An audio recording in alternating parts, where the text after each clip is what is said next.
Order. Order, please. The Subcommittee on Supply will come to order. It is now 11:30 a.m.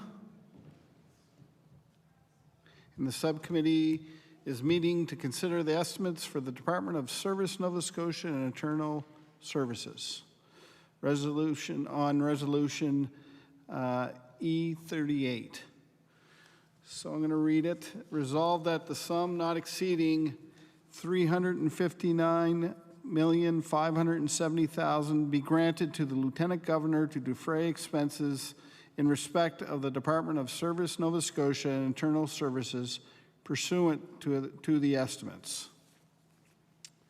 I will now invite the Honourable Minister of Service Nova Scotia and Internal Services to make opening remarks up to 1 hour, and if they wish to do so, introduce their staff to the committee. I recognize the Honourable Minister for Service Nova Scotia and Internal Services. Thank you very much, Mr. Chair. It's my pleasure to take part in budget estimates and address the subcommittee of the whole House on supply to speak about the budget of the Department of Service Nova Scotia and Internal Services. To start, Mr. Chair, I would like to introduce who is here with me today to help answer questions. Any question we can't answer, we will be pleased to get back to the member and get them the information in a timely manner. Joining me today from the Department of Service Nova Scotia and Internal Services are Joanne Monroe, Deputy Minister, Valerie Padibanya, ADM, Natasha Clark, ADM and Chief Digital Officer, as well as Lisa McKinnon, Executive Director of Financial Services. Mr. Chair, I'm very pleased to join you today as this is the first time the Department of Service Nova Scotia and Internal Services has had the opportunity to participate in the estimates debate since its merger back in 2019. I'm excited to talk to you about our achievements and our priorities for the year ahead. Mr. Chair, Service Nova Scotia and Internal Services is a very unique department. We provide a vast array of services to citizens and businesses of Nova Scotia. We also provide the services, the tools, and the supports that enable other government departments and public sector entities to focus on providing quality services and deliver on their priorities. When I say a vast array of services, I really mean that. It's a department that I don't think most people really understand how big it is, the range of work that is being done, or the direct impact it has on the vast majority of Nova Scotians and the more than 10,000 employees across government. I can speak from experience. When I became minister, I had an idea of some of the work being done by the department, but what I knew then didn't even scratch the surface. Until I got in there met the amazing employees, saw the great work that was being done, visited different parts of the department, I didn't realize and fully appreciate how broad it really is. And I can say, Mr. Chair, that I'm very much looking forward to continuing my provincial tour once the House rises. Because of this, I'm going to take some time today to share some insight into what we do, our priorities, how we do what we do, and the service standards that hold us accountable every step of the way. Suffice to say, Mr. Chair, I have every confidence by the end of my remarks, you and all members here today will be as impressed with the team at Service Nova Scotia and Internal Services as I am each and every day. Mr. Chair, when I think of the Department of Service Nova Scotia and Internal Services and how to describe it, there are a lot of things that come to mind. To truly understand the department, I think it's important to look first at its beginnings. The Office of Service Nova Scotia and the Department of Internal Services were two different entities that shared a mandate for client service excellence and digital service delivery to Nova Scotians. In May 2019, they came together to form the Department of Service Nova Scotia and Internal Services. We are one of the largest departments in government with a team of just over 1,600. The merger was made at the time to focus on innovation and excellence and to explore digital delivery of the services that are important to Nova Scotians. Today, Mr. Chair, the Department of Service Nova Scotia and Internal Services brings together the end-to-end expertise needed to achieve a unified and coordinated approach to client service and the technology and processes to support it. We serve the citizens of this province, about 10,000 employees across government, and a broader range of public partners in health, university, and municipal sectors. Our strong and solid commitment to service excellence guides and supports everything that we do. Mr. Chair, the department helps people interact with government programs and services that enables other departments to deliver programs and services quickly and easily. Service Nova Scotia and Internal Services carries out broad legislative mandates and is responsible for the administration and enforcement of a wide array of legislation and regulations. We are also the first to know the most popular baby names thanks to our vital statistics team.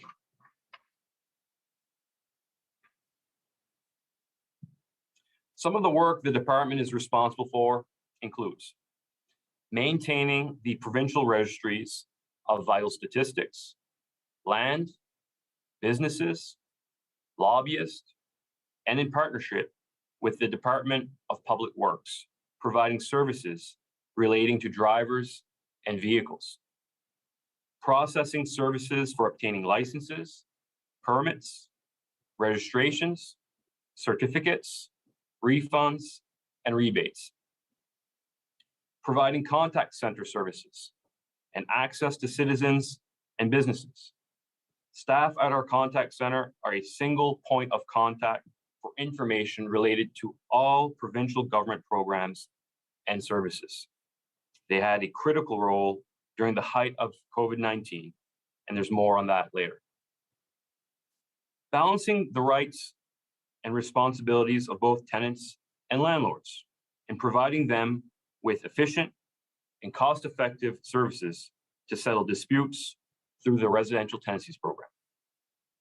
Empowering consumers and regulating Nova Scotia's consumer marketplace, balancing the need to protect citizens with ease of compliance for businesses.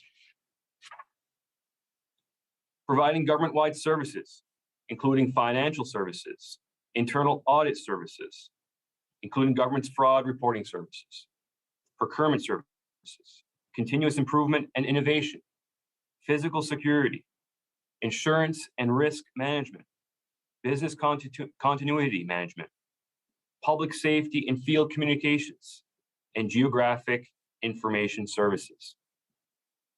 Leading government-wide efforts to deliver more and better digital services through the Nova Scotia Digital Service.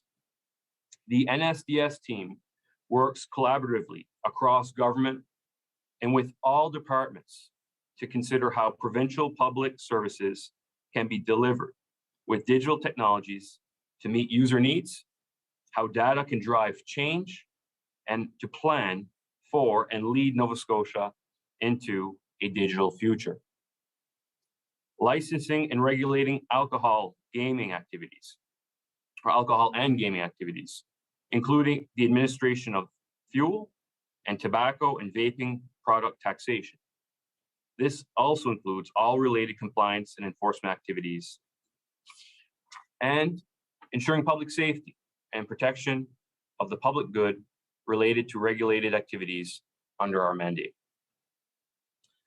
As you can see, we are a very, and I emphasize very busy department, but the examples I've given barely scratch the surface of the work underway. Mr. Chair, when it comes to Service Nova Scotia and internal services, we have a clear and focused strategy that helps guide our day-to-day operations and our long-term planning and projects. The strategy has 4 components. Mr. Chair, the first focuses on the services that we provide to Nova Scotians. We aim for service excellence in valued client experiences. We engage with clients to provide high standards of seamless service across programs and channels. We enable clients to meet their needs and accomplish what they set out to do while providing value to the client and the public interest.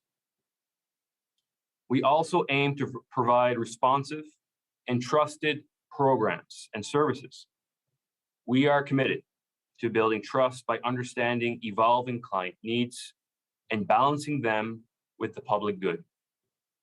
Our structure, processes, partnerships, and teams enable quick and easy delivery of programs and services. The second component is how we function internally when creating or modernizing programs. We always aim to protect the public and reduce the burden programs have on Nova Scotians. We partner with key clients and stakeholders to identify how we might protect the public effectively while minimizing the regulatory burden on businesses and consumers.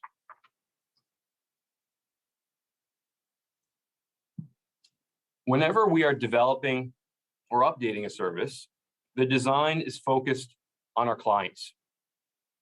The client is at the center of our service design process. We engage, we advise, and we educate on options for service delivery and find ways to deliver high standards of services across all channels. We engage with government and private sector partners to identify and meet client needs, bringing partners and clients together to focus on client outcomes, solve design challenges, and deliver seamless services. Mr. Chair, the third component focuses on our goal of always growing and learning. We constantly look at how we do things and what opportunities there are to do them better and to grow as a department. Empowering and supporting our teams to achieve excellence is a big part of this.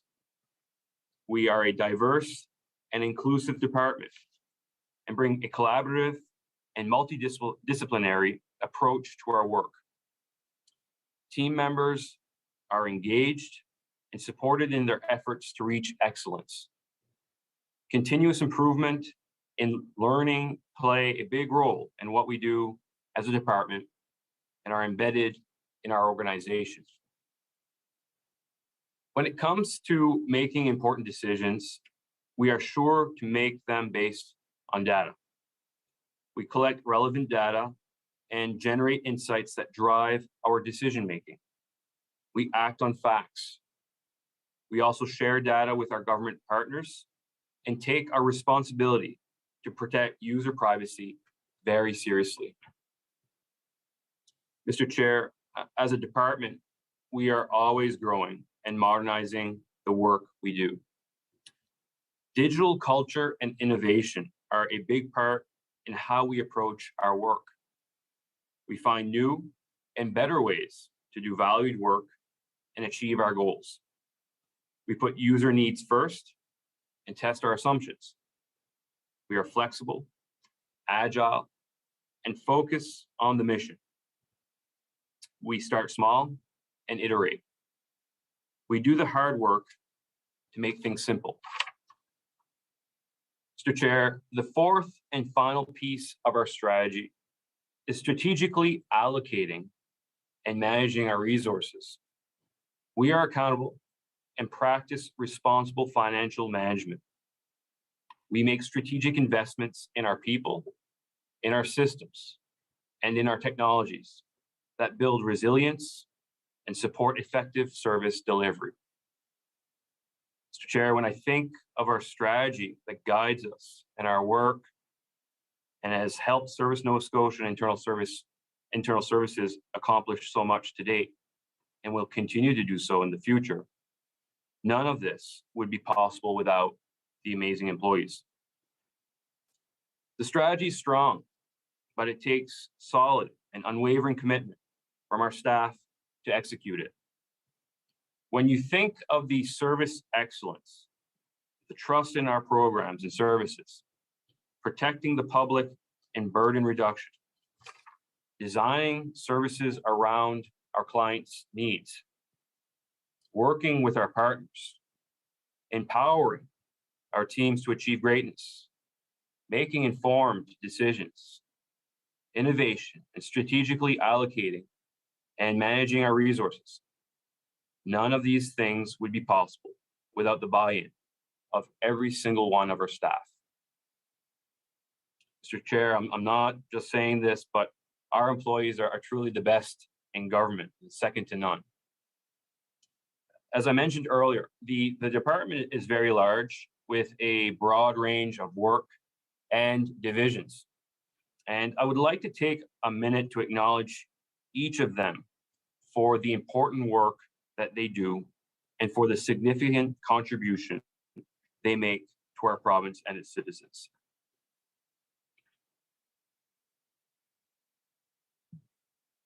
The divisions that make up Service Nova Scotia and internal services are registries, corporate, business, and consumer services, alcohol, gaming, fuel, and tobacco, information access and privacy services, corporate innovation unit, government services, citizen services, internal audit center, procurement, financial services, SAP modernization program, mission IT and core internal services, infrastructure and cybersecurity, chief health partnerships and service excellence, strategy, policy and governance, platforms, service design and delivery, and finally, transformation and partner services.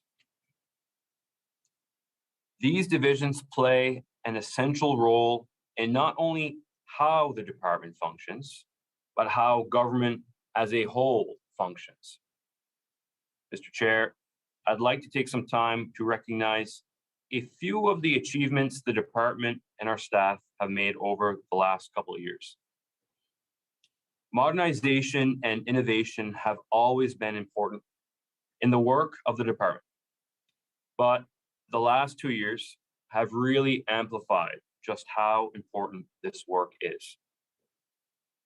As the world was turned upside down by the COVID-19 pandemic, severely changing our daily lives, forcing us to stay home, government still had a responsibility to provide the services Nova Scotians need. The department and its staff rose to the occasion and began figuring out how they could continue to provide these necessary services while following the public health guidelines to keep Nova Scotians safe. Mr. Chair, during the pandemic, our Citizen Services Division had to be flexible and adapt to the challenges that we were all faced with. Most of the services provided by our teams at the Access Nova Scotia centers were provided in person, which was obviously affected by the pandemic and the various lockdowns. Department staff were quick to pivot, looking at how to reduce the amount of people in the offices at any given time to help accommodate physical distancing and still provide services people needed and wanted in a timely manner. They also needed to figure out how to reduce the number of calls to the contact center, looking for clarification on the services that were still being provided. This would allow the contact center the time it needed to help respond to callers concerned about COVID-19. This resulted in the introduction of the online appointment booking system for Access Nova Scotia services. Nova Scotians were able to quickly and easily go online and book an appointment for the service they needed at a center near them. And it didn't stop there. Staff went the extra step to send clients a text when it was time for their appointment so they could wait in the car and not in a long line. And Mr. Chair, I can speak positively of this through my personal experience, having switched over my previous license plate to an Acadian license plate and the seamless transaction that the staff at the Yarmouth Access Centre were able to provide me. And I'm sure, and I know that all access centers provide across Nova Scotia. Mr. Chair, during the beginning of the pandemic, access centers were closed and extensions were given on driver's licenses to help reduce the need for our clients to travel to our centers for in-person services during the height of COVID, protecting them and our team. While it was the right step to take, it did create a large backlog of renewals when centers were finally able to open again for in-person services. The folks at the department once again took to this challenge and came up with a solution. The online driver's license renewal service was introduced. The service allowed Nova Scotians to renew their license quickly and easily online, reducing traffic in access centers and creating a more efficient renewal process. Since the new service was introduced in August of 2020, over 116,000 people have used it to renew their driver's license. Mr. Chair, we also introduced the online knowledge test in October of 2021, which is available both in English and in French. This service offers a more convenient way for people to get their learner's license from the comfort of their home. This reduced the amount of people traveling to access centers and gave another option for people. Since we launched the online knowledge test in late October 2021, almost 8,000 people have used this service.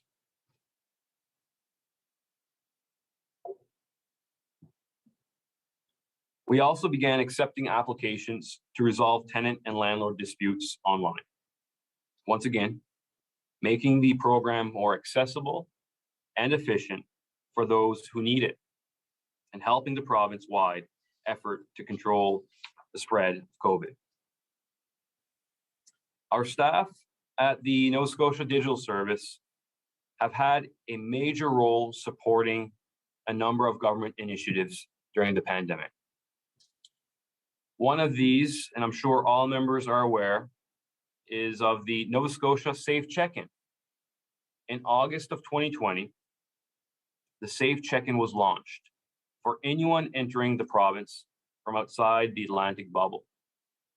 This allowed for better data collection and tracking of how many people were entering the province.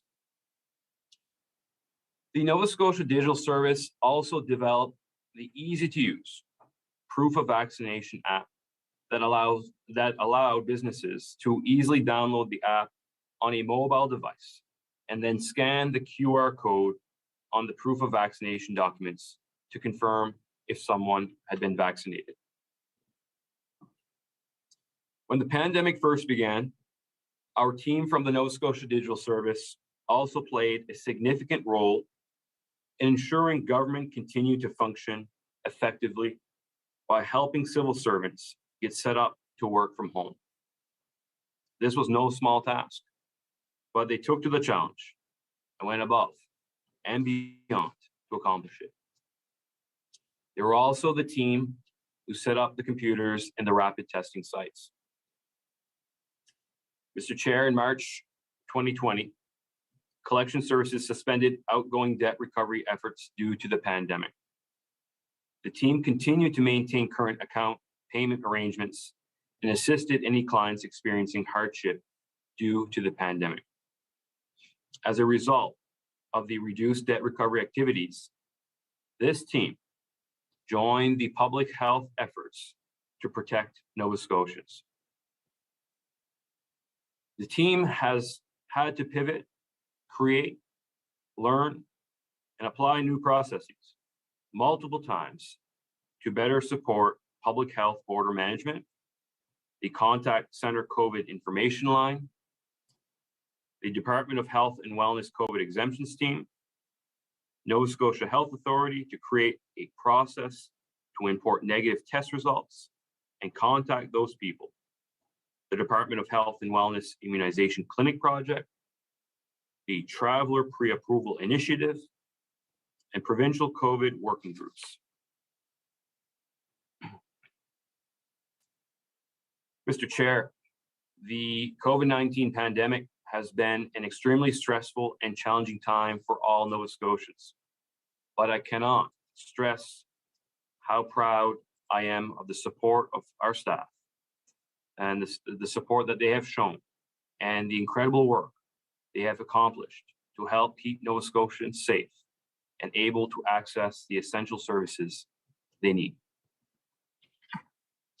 Mr. Chair, another area of work that is extremely important and our department takes great pride in is our work in diversity, equity, and inclusion.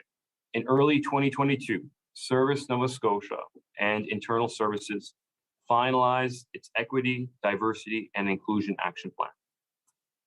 Having a diverse and inclusive public service makes sure Indigenous people, African Nova Scotians, the LGBTQIA community, and racially visible persons, persons with disabilities, and many others are included and celebrated in our successes. Mr. Chair, Service Nova Scotia and Internal Services works hard to create an environment that is welcoming, culturally competent, and free of discrimination. Our workplace and every workplace across this province needs to respect and include the many cultures and communities of our province.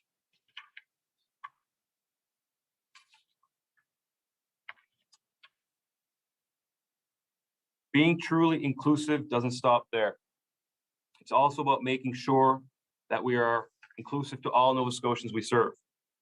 This means making sure that our services are accessible for all communities in our province. Mr. Chair, I would like to share with you some of the specific actions we have taken to strive for diversity, equity, and inclusion within Service Nova Scotia and Internal Services. They include hiring a senior advisor for diversity, equity, and inclusion. As mentioned earlier, we developed the comprehensive diversity, equity, and inclusion action plan for my department. The action plan was presented to directors and managers by the Senior Advisor for Diversity, Equity, Inclusion.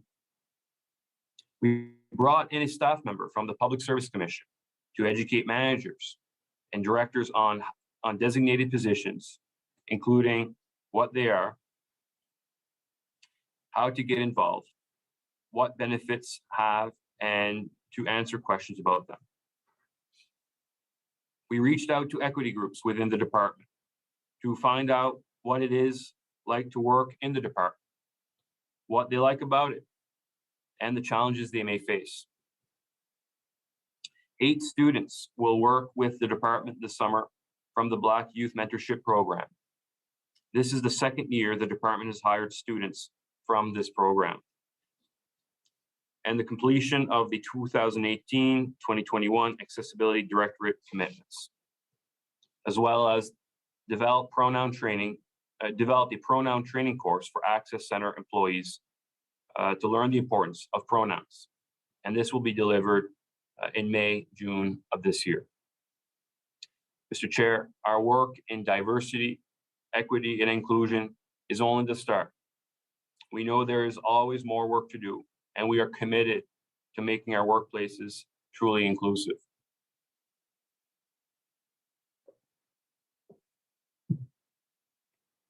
Mr. Chair, in early 2021, our registries division launched the new registry of joint stock companies. There are more than 250,000 registry transactions completed each year. So as you can imagine, this was a big job. But as our staff do with everything, they faced the challenge head on and rose to the occasion, creating a new system that is easy, fast, and efficient for users. The modernized registry of joint stock companies provides businesses and others an integrated 24/7 online customer self-service experience. The new system includes features such as 24/7 secure access from a computer or mobile devices, smart forms for all business types, so users can save their forms and complete them later, the ability to submit, manage, track their filings and orders online, real-time notifications, and improved search functions. The department's work to modernize the registry of joint stock companies alone is estimated to generate more than $7 million in reduced burden for businesses and reduce 9,000 hours of time. Mr. Chair, we are very proud of our work with the Office of Regulatory Affairs and Service Effectiveness on projects such as the modernization of the registry of joint stock companies. And we look very much forward to continuing the work with them to cut red tape, to help reduce the burden on businesses and help them grow. We are also looking for more ways to reduce the hours for citizens accessing and using our services. Mr. Chair, we are also very proud of the work we are doing through our corporate, business, and consumer service division to help some of our most vulnerable citizens. We know home heating costs can be difficult for low-income Nova Scotians to afford, especially this year. Our heating assistance rebate program continues to make a positive difference in the lives of many Nova Scotians. And so far, Mr. Speaker, this year, almost 45,000 eligible Nova Scotians have received a rebate up to $200 to help them with their heating cost. As we have all seen, rises in the cost of living have made things more challenging for our most vulnerable. We know this, and we are taking action as a government. This year, all recipients of the Heating Assistance Rebate Program will receive an additional $150 to help them cover their heating costs. This was part of a $13 million announcement prior to our budget being tabled. I believe it was March 24th that we made that announcement. We are also working with the Salvation Army and Nova Scotia Power to provide the Heat Energy Assistance Top-Up Fund. This is a program, Mr. Chair, that is an excellent example of what can be accomplished when a non-for-profit, a government, and the private sector come together with a shared goal. The fund provides emergency home heating support to keep thousands of vulnerable Nova Scotians warm during the winter months. The maximum assistance is up to $400. We are very pleased to invest $800,000 in this fund annually. So far, Mr. Chair, over 2,560 Nova Scotians have received support through this fund. Another program we are very proud of is the property tax rebate for seniors. That helps allow low-income seniors afford to stay in their homes longer.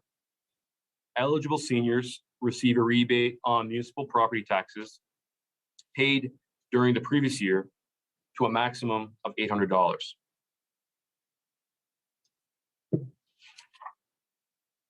Over 17,000 seniors benefited from the property tax rebate program this year. Seniors qualify for this program if they are receiving the Guaranteed Income Supplement or the Allowance from Service Canada, and their residential property taxes are in their name and paid in full. In 2019, Service Nova Scotia and Internal Services introduced a HARP opt-in option on the application form, which to date provided more than 12,000 seniors with HARP without requiring an additional application. It is yet another example of how our staff are always working to see what can be done to make it easier for people to access our programs. Mr. Chair, another division I would like to highlight is the alcohol, gaming, fuel, and tobacco. This division is responsible for licensing and regulating liquor, gaming, and amusement activities, and ensuring these activities are conducted with honesty and integrity and enjoyed safely by the public. This division does extremely important work that helps to keep Nova Scotians safe. During COVID, they went above and beyond their normal activities to help enforce the health protection order, to stop the spread of the virus, and to keep Nova Scotians safe. One of their activities that some may not know about is their extremely dedicated compliance and special investigations unit, which works to keep illegal tobacco and vape products off the street and out of the hands of children. In early March, with the assistance of the East Hants District RCMP, the compliance and special investigations had the largest illegal tobacco seizure in Nova Scotia in over 12 years. Within an hour of getting a tip that a illegal product was being delivered, our dedicated staff dropped everything they were doing and set up surveillance in the pouring rain. They later seized the illegal products, and the RCMP arrested the individuals involved. They seized 164 cases of cigarettes containing more than 1.6 million cigarettes. These had a tax value of $451,000 and a retail value of $1.3 million. And thanks to our compliance and special investigations unit, they will stay out of the hands of our youth. Mr. Chair, procurement services is helping to deliver value for taxpayer dollars while ensuring that our partners in municipalities, universities, the health sector benefit from a more consistent approach to tendering for goods and services.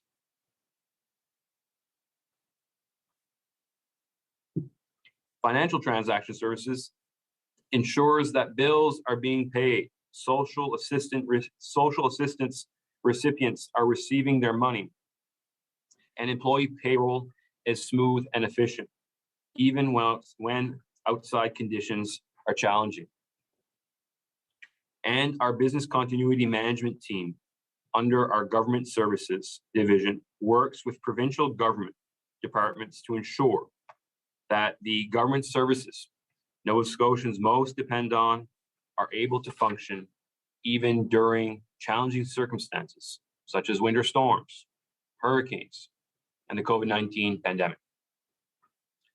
Mr. Chair, as I've mentioned, at Service Nova Scotia on internal services, we are always looking at opportunities to modernize the work we do, whether it's in programs, regulations, or legislation.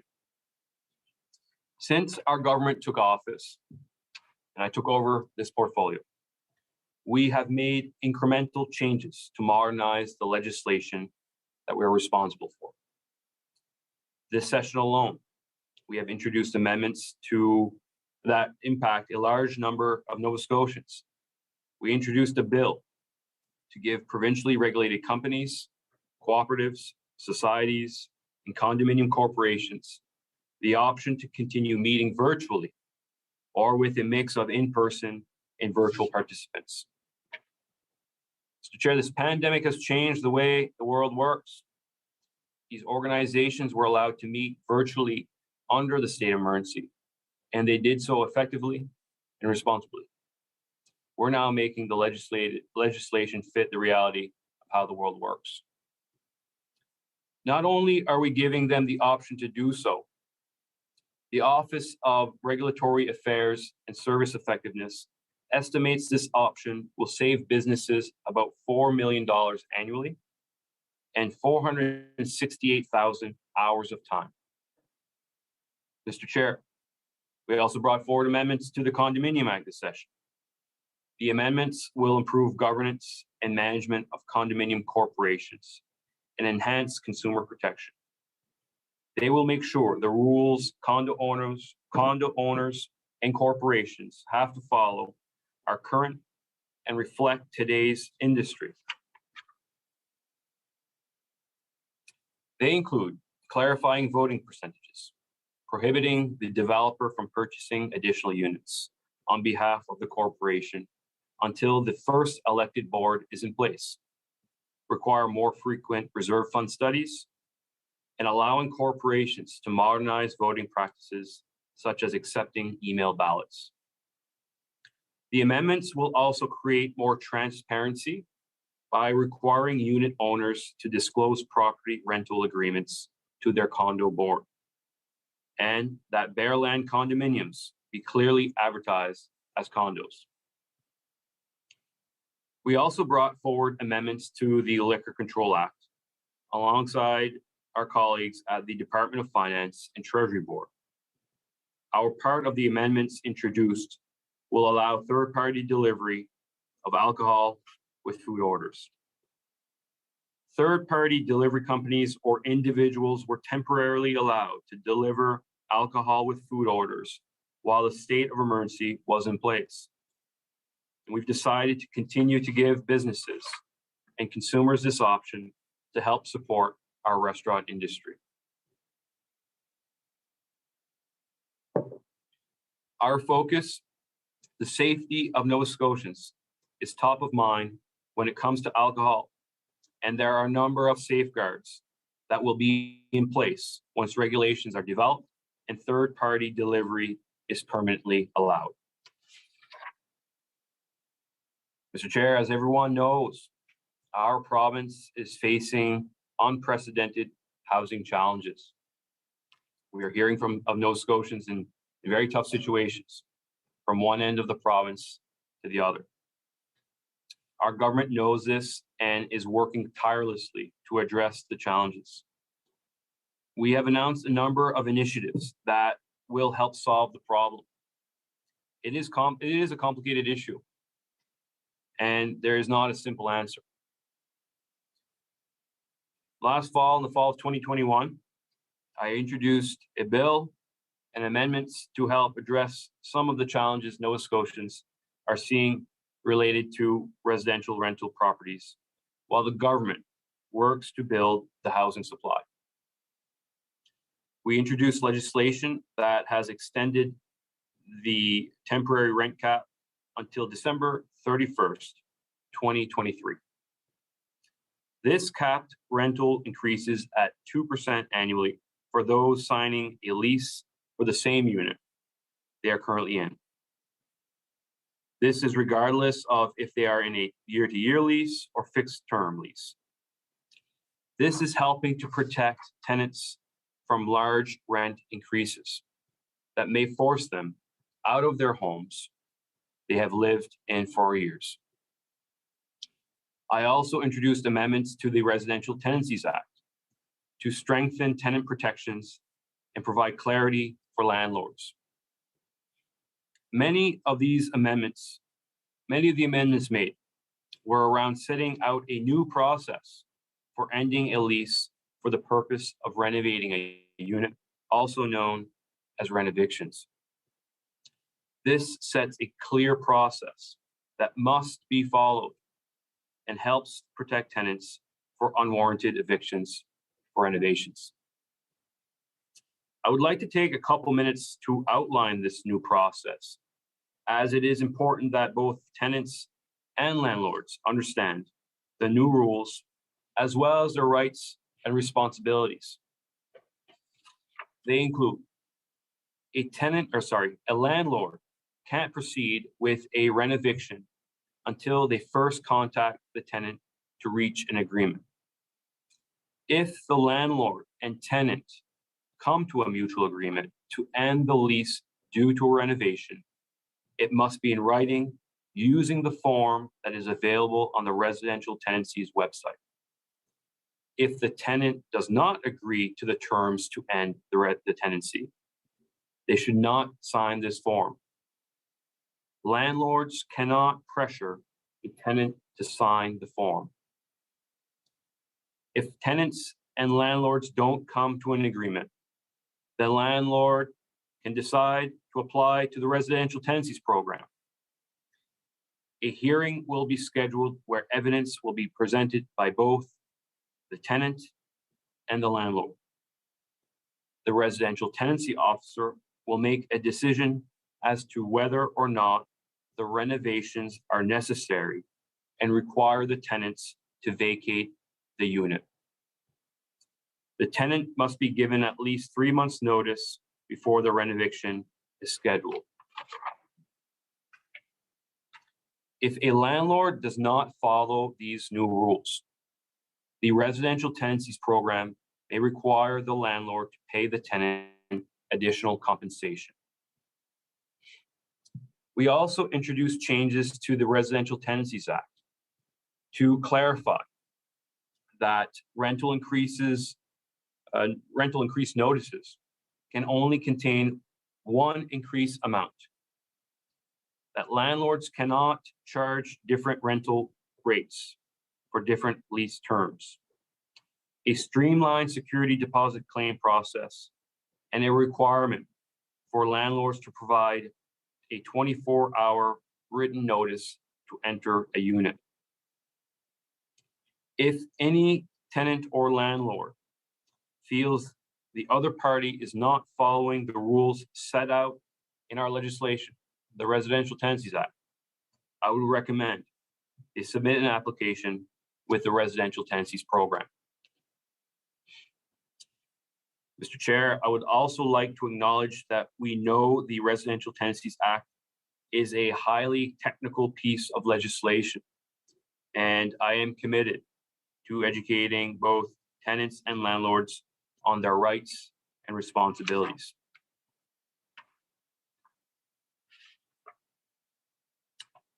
We have begun an ongoing public awareness campaign that will focus on important information both tenants and landlords should know, including new rules and where they can find information should they need it.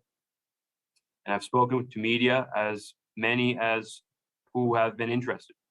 And I thank my honorable member opposite who use the legislature as a mean to get clarification on the new rules for their constituents. And we're also getting close to mailing out a fact sheet to all tenants to make it easier for them to have the information they need when working with their landlord. It will outline and explain the changes and include a list of resources for ongoing updates and information. So, Mr. Chair, I can assure you we appreciate the need to generate awareness of the residential tenancy program. And my team is working harder than ever to make that happen. At this point, Mr. Chair, I want to speak about the importance of our stakeholders. We are very fortunate at Service Nova Scotia and Internal Services to have highly engaged stakeholders that provide extremely valuable insight into the activities of the department, whether it is amendments to the Liquor Control Act, Condominium Act, Residential Tenancies Act, regulations, or a change to a program. Our stakeholders provide valuable feedback and suggestions. We may not always agree, but Mr. Chair, I can assure you, we are all working in the best interest of Nova Scotians that we serve. I want to take this opportunity to thank our many stakeholders for their valuable input and insight.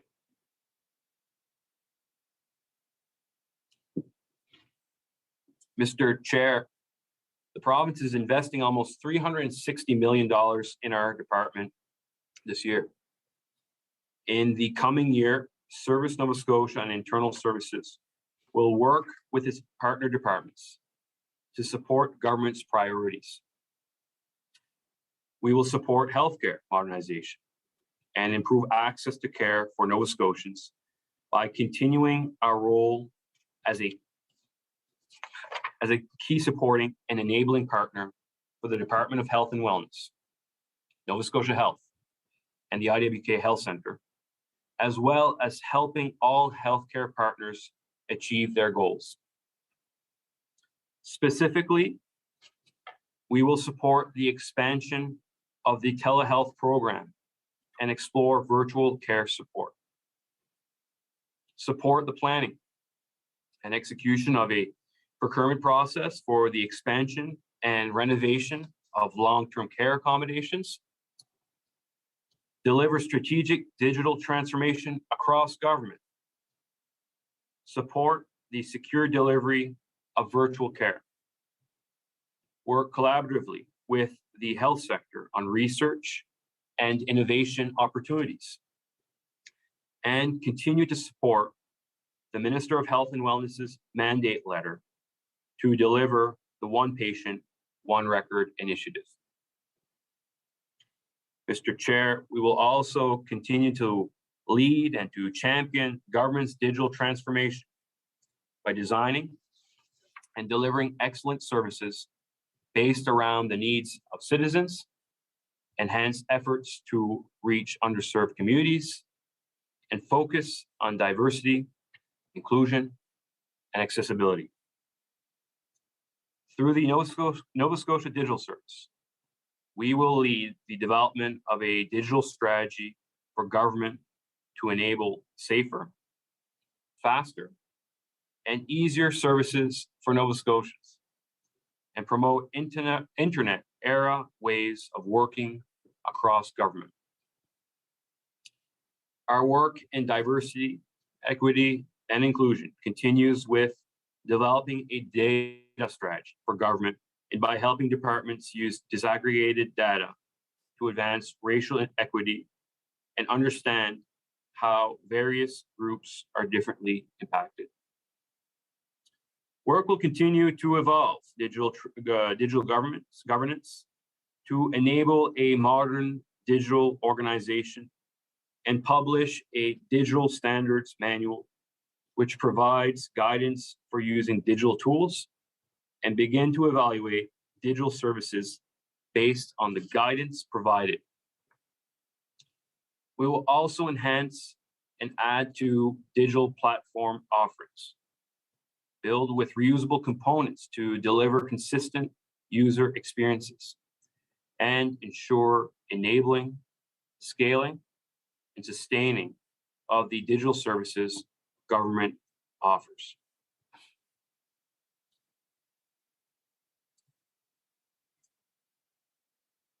We will also continue, Mr. Chair, to continue the multi-year SAP modernization project, continue enhancing our cybersecurity measures, including cybersecurity awareness training for government and health sector IT employees to ensure better protection of systems, data, and information.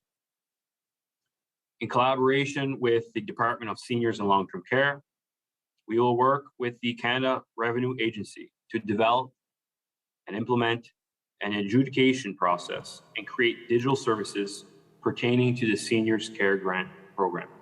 5 minutes. Modernize legislation, regulations, and programs including residential tenancies, vital statistics, and ticket lottery regulations.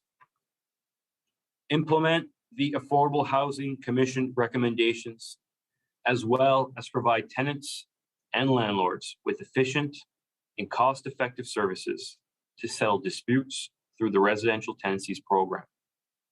And modernize the international fuel tax agreement system.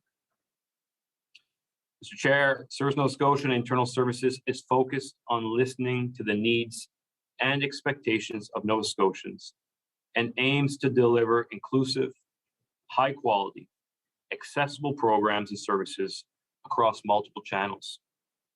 We will continue to strive for excellence in our core responsibilities, such as continuing the multi-year registries transformation and modernization initiative, which includes registry joint stock companies, vital statistics, land, and registry of motor vehicles in partnership with the Department of Public Works. Providing government-wide services, including financial services, internal audit and fraud reporting services, procurement services, continuous improvement and innovation, physical security, insurance and risk management, business continuity management, and printing and mailing services. Providing consumer protection services to help consumers make informed decisions and to regulate businesses where necessary and appropriate. Providing processing services for obtaining licenses, permits, registrations, certificates, refunds, and rebates. Providing contact center and access services to Nova Scotians. Supporting and enabling the Nova Scotia Public Service on how they can use new approaches to deliver better government services in the digital era through digital strategy, modern digital governance, digital identity notifications, emerging platforms, and internet era ways of working. Fostering innovation in procurement and seeking new ways to utilize government procurement in a way that supports the economic, environmental, and social impacts of purchases. Maintaining and expanding the open data portal. Recovering debt owed to the province and some municipalities, universities, and health authorities. Working to ensure the enhanced protection of personal information and data under the care and control of government by continuing to modernize and enhance privacy practices and awareness across government, balanced with citizens' rights to access government information. Providing sustainable geographic solutions to support planning and informed decisions making. Mr. Chair, as you have now heard, Service Nova Scotia and Internal Services has a critical and valuable role in this province. I am very proud to be the minister of a department comprised of employees working across the province, dedicated to making a positive impact on Nova Scotians. Mr. Chair, we have accomplished a great deal of work to date and look forward to what is ahead.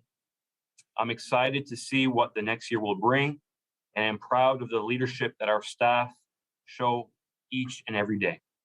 They are committed to serving the needs of our partners and Nova Scotians. They are committed to work and strive for excellence in everything they do. Mr. Chair, I'd like to thank you for the opportunity to share the story of my department. I've told a few stories of the great work we have achieved, and I look forward to answering questions from members during estimates debate. Thank you very much. Merci beaucoup. Thank you, Minister. According to the practice that has developed in this legislature, the opposition caucuses takes turns asking questions for approximately 1 hour each. During a caucus's turn, the members within a caucus may take turns examining the minister on the estimate resolution. Only the minister may answer questions. Caucuses are also expected to share time fairly with the independent member. To begin the examination, I recognize the official opposition. I recognize your honourable member for Fairview, Clayton Park. Thank you, Mr. Chair, and thank you for getting my riding name right. I appreciate that. I want to start off by thanking the minister and thanking all the peeps he has in the room with him. I can't get on the record enough talking about how fantastic the Service Nova Scotia staff are. They are amazing. Our internal services staff, our digital services staff, they're like the best of the best in the Nova Scotia Civil Service, in my completely biased opinion. The first question is really a clarification, and I don't know the answer to this, but I noticed that in the budget documents, the Office of Mental Health and Addictions budget is under the Service Nova Scotia Internal Services Department. And I'm just wondering if the minister could explain why that is.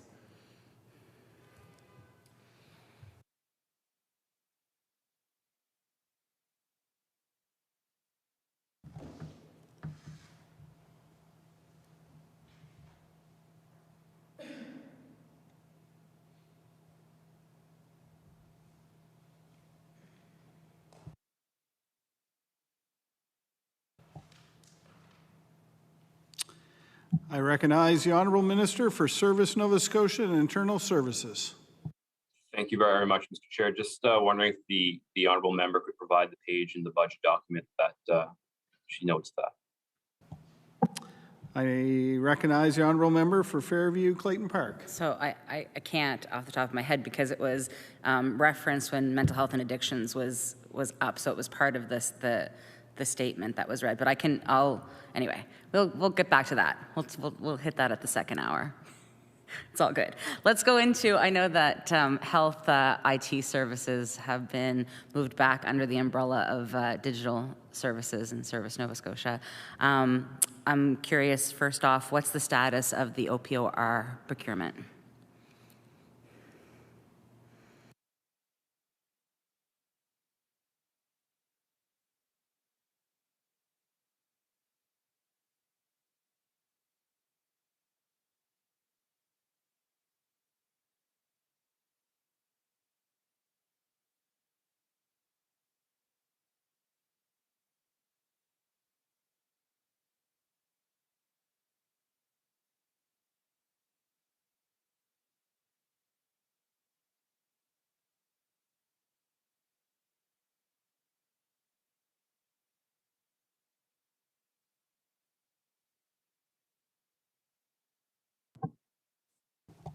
I recognize the Honourable Minister for Service Nova Scotia and Internal Services.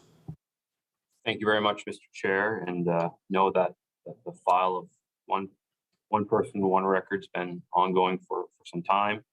One that I know it's a priority for our government, one that will transform the delivery of healthcare, that will enable a digitally supported and patient-centered healthcare system in our province. So as the member noted, Service Nova Scotia, we support, and Internal Services, we support the Minister of Health and Wellness on her mandate to deliver on OPOR.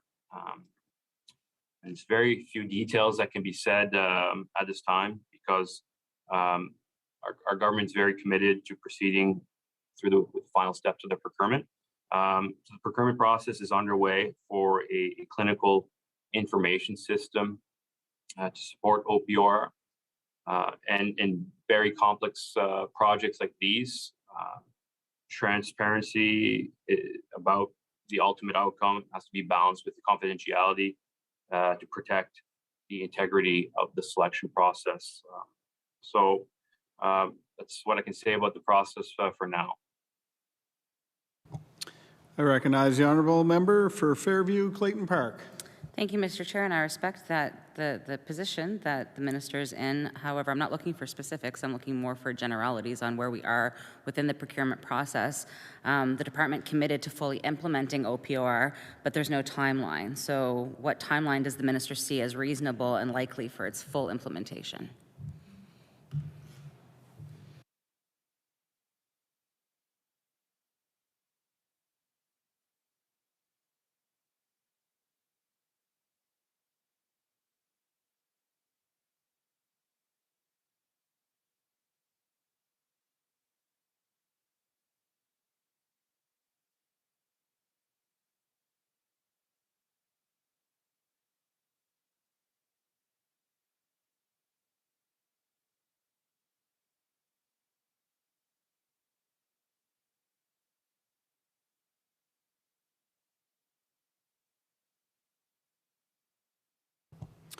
I recognize the Honourable Minister for Service Nova Scotia and Internal Services. Thank you very much, Mr. Chair, and I appreciate the members' interest. I share that interest in this important project for government, as it's a priority for our government to tackle healthcare, and this could be a pillar of that. However, as this is an active procurement, and as with any procurement, there's no details that can be provided. We must maintain the integrity of the process and follow through that process throughout the entire procurement process. I recognize the Honourable Member for Fairview Clayton Park. Thank you, Mr. Chair. Since an RFP was put forward on this, can the minister give details if there was any standards that were put into the RFP that ensured timely delivery of the product for OPOR?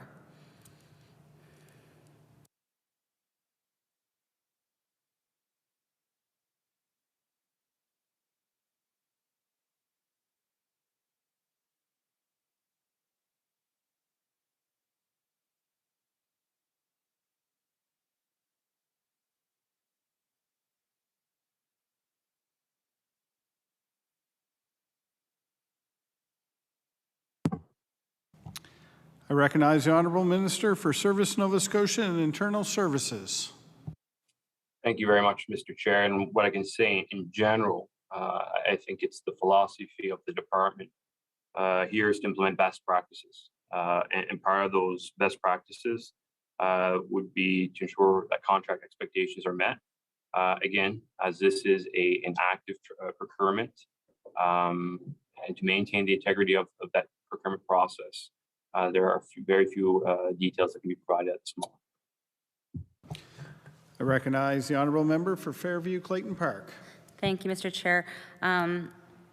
Without getting into the details of the current procurement process, or the stage of procurement that OPOR is in, I'm curious if the department has looked at any accountability measures that they will implement if OPOR is not implemented in a timely fashion.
I recognize the Honourable Minister for Service Nova Scotia and Internal Services.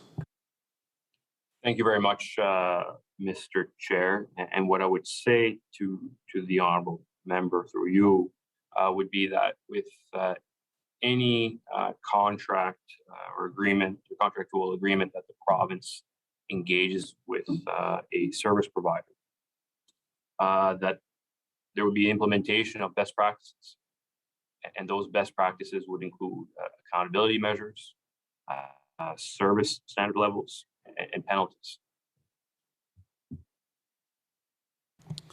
I recognize the honourable member for Fairview Clayton Park. Thank you, Mr. Chair. And I'm curious if for the information of the committee, if the minister would have an explanation of what best practices would be in a situation like this.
I recognize the honourable minister for Service Nova Scotia and Internal Services.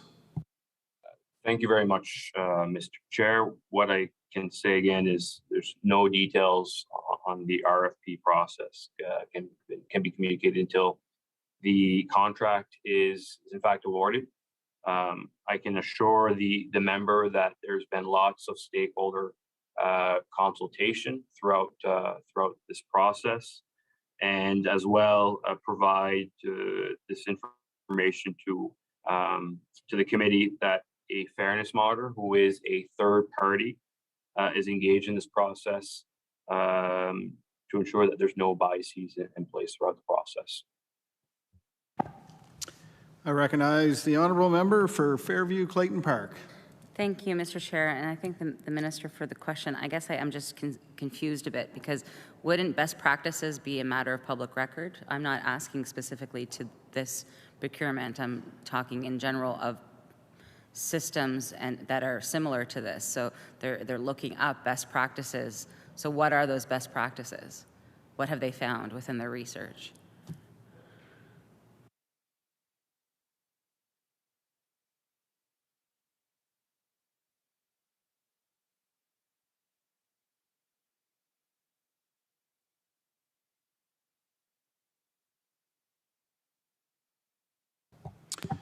I recognize the Honourable Minister for Service Nova Scotia and Internal Services. Thank you very much, Mr. Chair. And unfortunately, I can't have the whole 1,600 department staff in the boardroom here with me, but to help answer some of these questions. But what I would say is that I don't acknowledge I don't have that information in front of me. But I can offer this solution to the member, that we can connect the member with a subject matter expert within the procurement division to ensure that they have the information on best practices. I recognize the Honourable Member for Fairview Clayton Park. Thank you, Mr. Chair, and I do appreciate that offer, and I guess I would just put an offer out to the minister to perhaps having a document or something that could be tabled for the benefit of the House entirely, not just myself.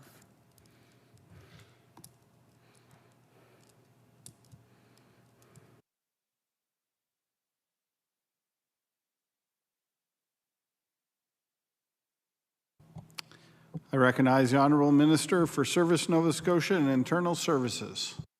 Yeah, thank you, Mr. Chair. Certainly bring that back to the team, and we'll see if what can be brought back to the committee as appropriate. I recognize the Honourable Member for Fairview Clayton Park. Thank you, Mr. Chair. Mr. Chair, the previous government spent approximately $7.4 million on OPOR, including $4.8 million on the procurement process, including a fairness monitor, as the minister just mentioned, consultants, legal, etc., and $2.6 million on readiness for the NSHA and IWK. Have the costs increased in this budget?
I recognize the Honourable Minister for Service Nova Scotia and Internal Services.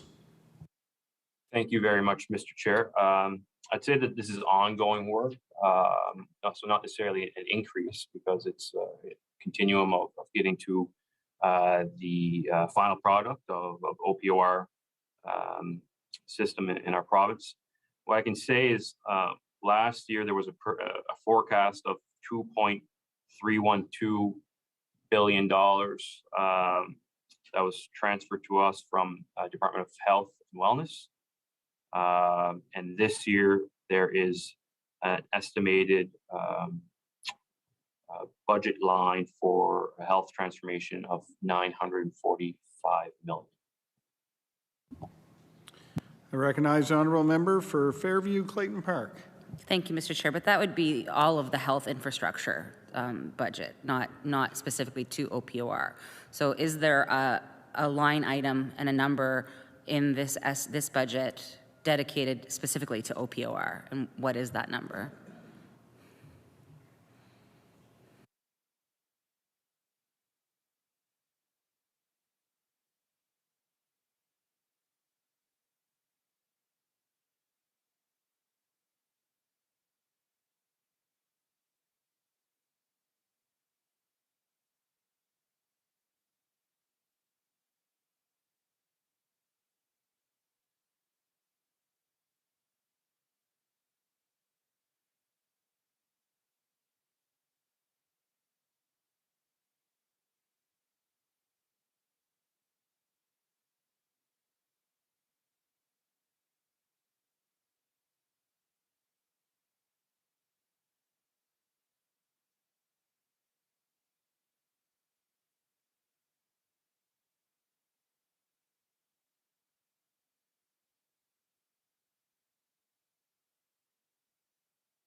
I recognize the Honourable Minister for Service Nova Scotia and Internal Services.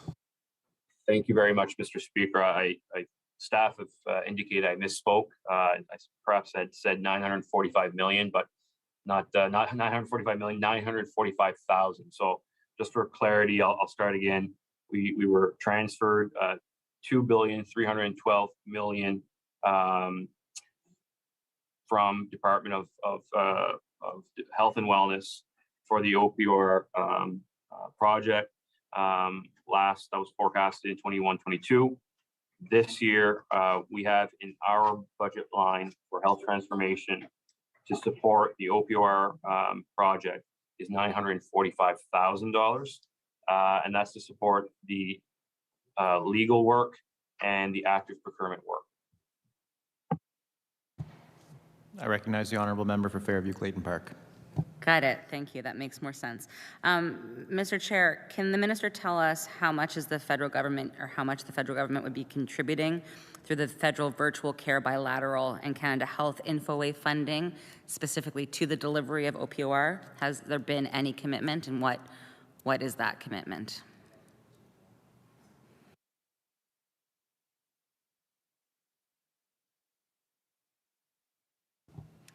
I recognize the Honourable Minister for Service Nova Scotia and Internal Services.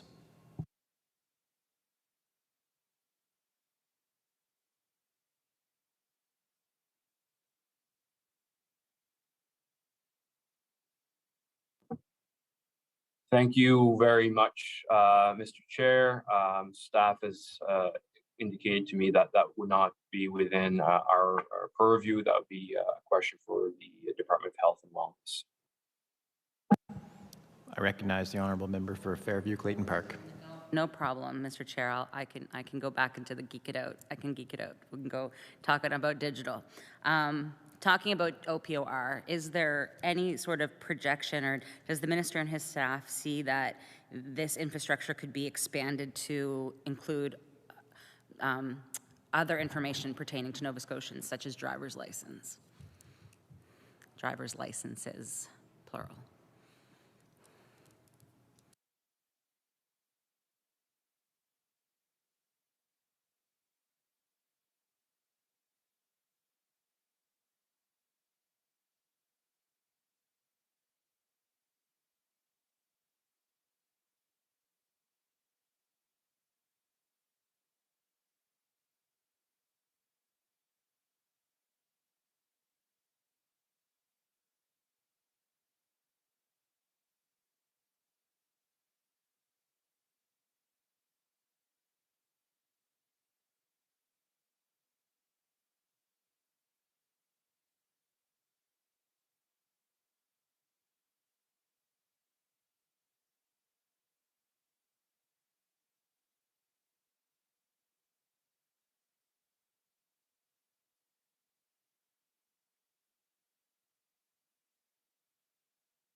I recognize the Honourable Minister for Service Nova Scotia and Internal Services. Thank you very much, Mr. Chair. So OPOR will be a clinical information system that's truly focused on health information to support the delivery of healthcare in our province.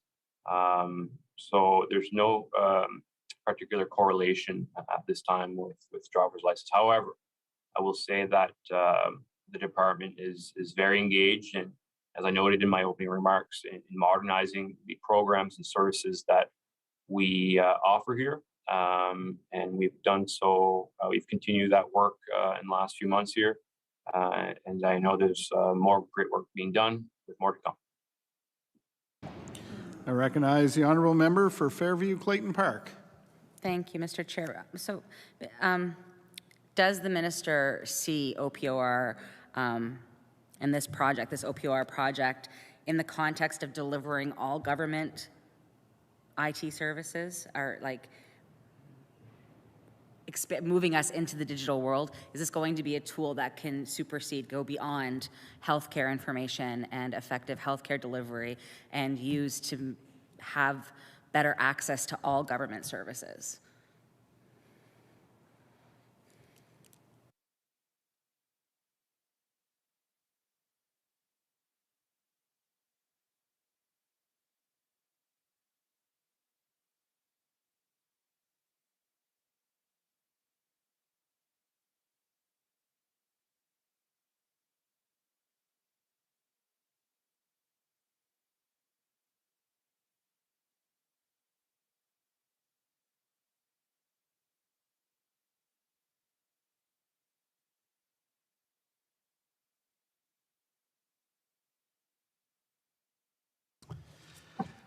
I recognize the Honourable Minister for Service Nova Scotia and Internal Services. Thank you very much, Mr. Speaker. My answer would be not this time. No. The priority for OPOR is, in fact, the clinical information services to support the delivery of healthcare in our province. But again, with that being said, the department and NSDS continuously look at ways to modernize and improve the delivery of government services and programs and provide to Nova Scotians internet era solutions that, like I noted in my opening remarks, whether it be the online knowledge test, the renewal of your driver's license, your vehicle permits, you can buy a fishing license. I know the Minister of Health and Wellness essay was on the book, the Fisher's Guidebook. So hopefully after the House rises, I can get out to do a little bit of fishing myself. But no, those are just some of the services. But we know there's more. We want to ensure that the Nova Scotians have the ease of access to government services and provide them in a timely manner. I recognize the Honourable Member for Fairview Clayton Park. Thank you, Mr. Chair. Mr. Chair, through you to the Minister, how many systems are no longer vendor supported? What's the risk to healthcare delivery if any of those systems go down?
I recognize the Honourable Minister for Service Nova Scotia and Internal Services.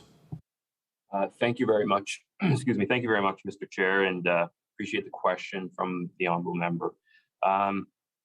The line of questioning would fall under the umbrella of cybersecurity, and as the member can appreciate,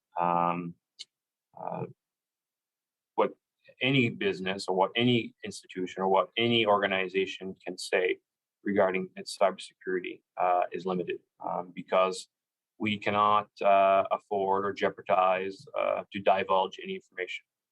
Because I'm sure there's folks watching right now attentively. Some cyber hackers are probably watching this and looking for some way to hack into the Zoom call and perhaps jump on Ledge TV. I don't know.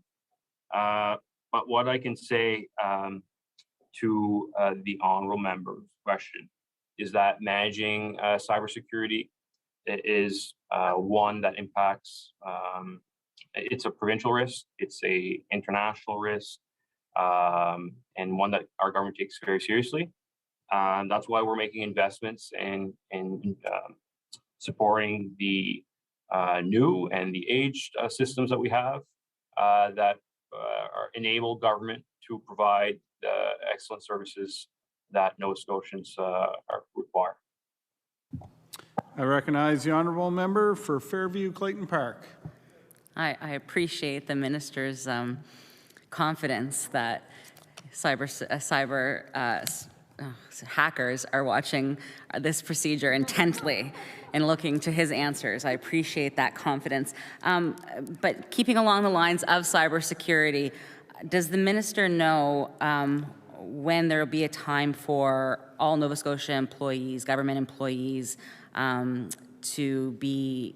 take cybersecurity training?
I recognize the Honourable Minister for Service Nova Scotia and Internal Services.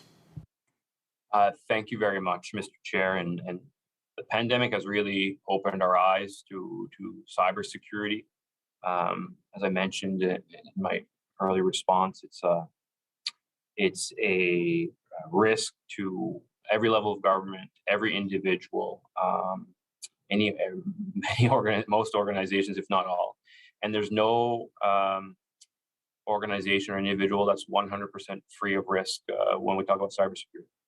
But what I can say is part of our the department's actions to address and manage our cybersecurity risk is, in fact, ensuring that that our staff, the civil servants, have cybersecurity training. It's part of the levels of or the layers of protection in ensuring that as an organization we do what we can to mitigate any risk. So all IT employees have received cybersecurity training. And over the next couple of months, training will be rolled out across government. And we expect that over the next 2 years that all civil servants will have gone through the training. I recognize the Honourable Member for Fairview Clayton Park. Thank you, Mr. Chair. Mr. Chair, through you to the Minister, what is the FTE complement for the cybersecurity team?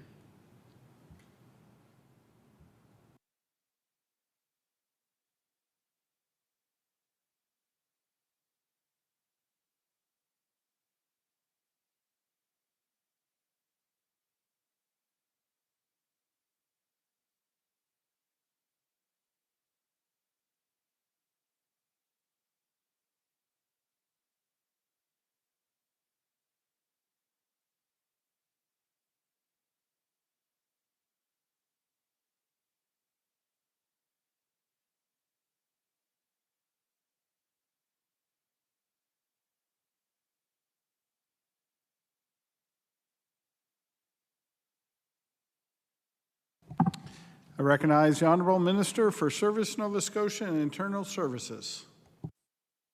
Thank you very much, Mr. Chair. As I've noted, it's everybody's personal responsibility to take an active role in protecting their information, and when it comes to government employees, to protect the information that they're transacting through emails, for example, or putting on a different service, for example. But what I would say specifically to the member's question is that is part of the information that cannot be shared regarding whether it be how much money exactly we're spending or how many service systems are dated or whatnot when it comes to particulars regarding cybersecurity. Neither can the number of cybersecurity folks or FTEs dedicated to cybersecurity be shared, because that is information that could potentially compromise the department's position. I recognize the honourable member for Fairview Clayton Park. Thank you, Mr. Chair. And I'd like to move back to procurement, more generally speaking. So what is the department doing to ensure that procurement is equitable and that Nova Scotian companies are able to compete fairly with multinational companies?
I recognize the honourable minister for Service Nova Scotia and Internal Services.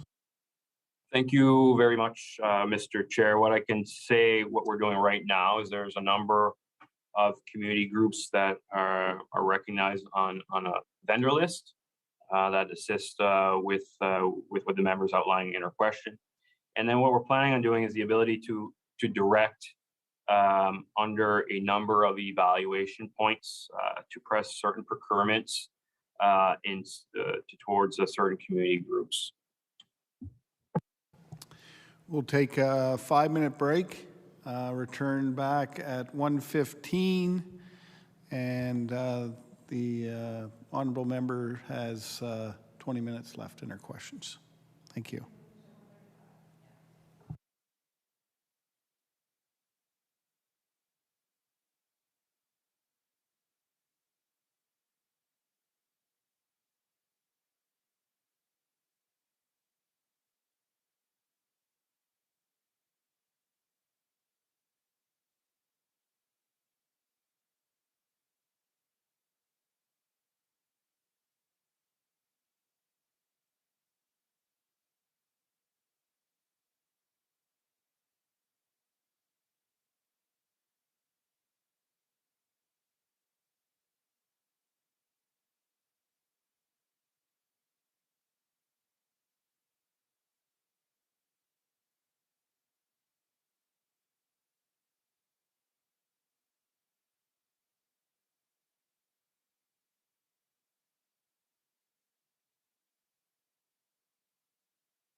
Order. I will now recognize the honourable member for Fairview Clayton Park with 20 minutes to go. Thank you, Mr. Chair, and I thank the minister for his last answer. I'm curious how the department is ensuring that procurement is selecting projects that are the best value for Nova Scotians.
I recognize the Honourable Minister for Service Nova Scotia and Internal Services. Thank you very much, Mr. Chair. And what I'll say is that with an e-procurement system that we have in place, we're making it much simpler and easier for vendors to bid, and that information is more readily available to the vendor community. In general, we take all that we can to market while respecting the trade agreements to ensure that one, there's transparency, and two, secondly, there's multiple bids. But when we go more specific into the procurement process, of course, we're following our own policies and ensuring that all that can go to the market to get best price, best value, following the best process, so that we can get value for our province. I recognize the Honourable Member for Fairview Clayton Park. Thank you, Mr. Chair. And oh gosh, I wish I had more hours with you, Minister LeBlanc. Well, I'm going to actually stay on procurement for a little bit, but I want to speak generally about social procurement.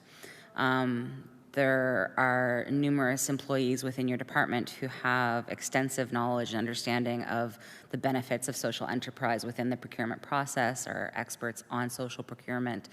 We can look to other provinces like BC and Manitoba specifically that have been extremely successful within using social procurement as a way to engage individuals who are at risk. What is the status of fulsome utilization of social procurement within your department? And because I'm running out of time, I'm going to put a bunch of questions in one.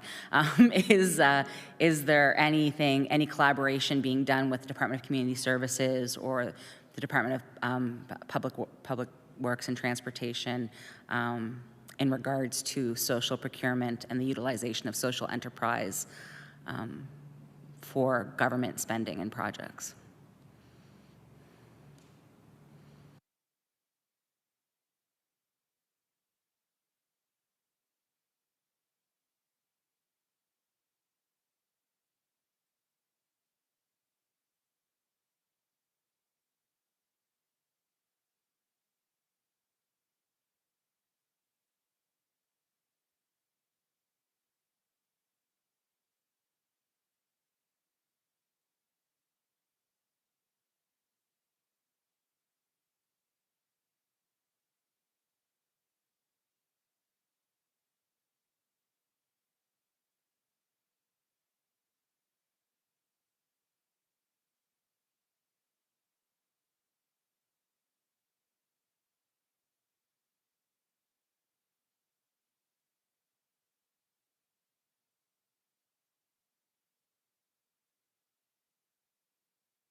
I recognize the Honourable Minister for Service Nova Scotia and Internal Services.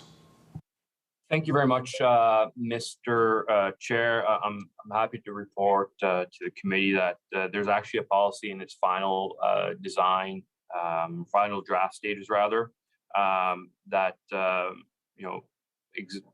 addresses the goals and objectives, and exactly looking at what the members raising through a question. We do work with different departments, and including Department of Public Works and in the construction space, Department of Community Services, working with the Intergovernmental Committee. Staff are working with the Intergovernmental Committee on how socioeconomic impacts. And of course, we're also working with the Office of Equity and Anti-Racism, and also working with other jurisdictions, including the provinces that the member mentioned, as well as our federal counterparts. I recognize the Honourable Member for Fairview Clayton Park. Thank you, Mr. Chair, and that's wonderful news. I can't wait for another update in a year's time and see where we're at. Mr. Chair, just yesterday, Service Nova Scotia and Internal Services suspended a funeral home license because of what was referred to in a press release as a wrongful cremation. What is the department doing to ensure that future mistakes like this never happen? And is the department considering any modernizations to the funeral home regulations?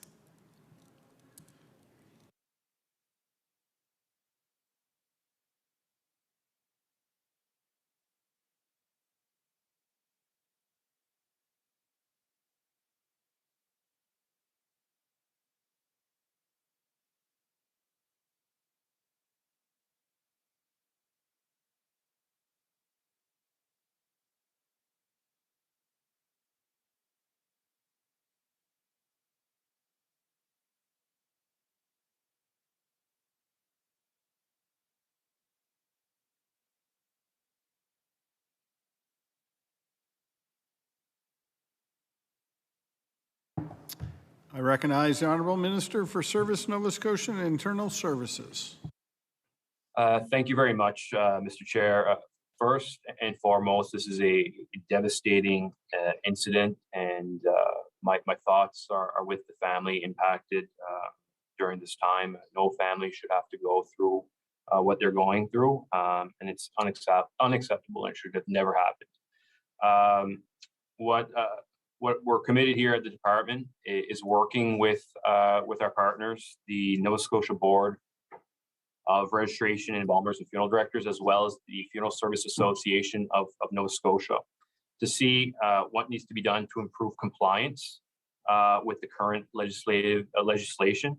Of note, as the registrar had noted in her decision, what was violated within the Act were actually amendments or the legislative changes that were brought forward by the previous government. So we're focused on working with our partners, looking exactly how we can improve compliance of the existing legislation and regulations. I recognize the Honourable Member for Fairview Clayton Park. Thank you, Mr. Chair. And along those same lines, what steps is the department taking to ensure that people are able to afford basic, dignified memorial services?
I recognize the Honourable Minister for Service, Nova Scotia and Internal Services.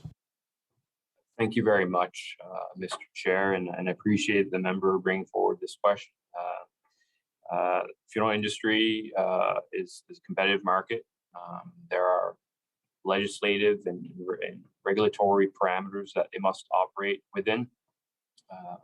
As I sort of pointed out in my initial question or my initial response on this topic that the member mentioned. But I can appreciate, and I do appreciate, the financial burden that funerals have on families. I hear about it in my constituency that whether it's an expected death or unexpected death, that cost for some families is significant. We're not talking hundreds of dollars here; we're talking thousands of dollars. And I know, in my personal experience, that some of my family members that have had to deal and manage funerals, that was challenging for them. And fortunately, have the funeral homes that were compassionate and empathetic, willing to work with my family, and I'd hope that would be across the province. But certainly, with the cost of living going up, as we've discussed it in the legislature, the impacts on that a variety of things, whether it be fuel, transportation, and food, housing. These are all real issues that impact the pocketbooks of Nova Scotians. And again, when we're talking about thousands of dollars, up to upwards of 10,000, if not more, for funeral service, that is quite impactful, as you know, impacts on the pocketbooks of families. So what I'd say again, it's a competitive market that in Nova Scotia, as with other jurisdictions, and again, understand and appreciate that the cost of a funeral home can be a significant challenge for those that have to deal with that. I recognize the honourable member for Fairview Clayton Park. Thank you, Mr. Chair. And with the time that I have left in this hour, I'm just going to ask the minister on some processing times within various areas of his department. Can the minister let me know, and just bear with me because I'm going to list off a few, what the current wait times and the backlog, I would say, for residential tenancies, what the processing times at Vital Statistics is, at the Registry of Joint Stocks, and the Land Registry.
I recognize the honourable minister for Service Nova Scotia and Internal Services. Thank you, Mr. Chair. How much time do I have left for this answer? You have 2 minutes. Okay. All right. So for the Res 10 division, it's about 8 to 9 weeks, and that timeline there is impacted by staffing. Vital Statistics, we have about a turnaround time of 18 days. The standard is 10 days, and again, staffing and COVID are having some impacts there. With the land registry, we do not have that data in front of us. However, we'll endeavor to get that information. And then regarding the registry of joint stocks, it truly depends on the type of transactions. There's 40 to 50 different types of transactions. We are meeting the timeline for the incorporations submitted to RGSC, and we're close to meeting the standard for name changes. I'd like to highlight that at our access centers, we're year to date, it was 82% that we were meeting 82% of our service standard, which is 20 minutes or less, so serving our clients in 20 minutes or less. So that's pretty significant, and I think it speaks to the different means of service, the different means of accessing services. So not just in person, the ability that folks can Order. Time has elapsed for the official opposition and their questions. It's now time for the NDP caucus. I recognize the member for Cape Breton Centre, Whitney Peer. Thank you, Mr. Chair, and hello, Minister. So I'm going to start with vital statistics.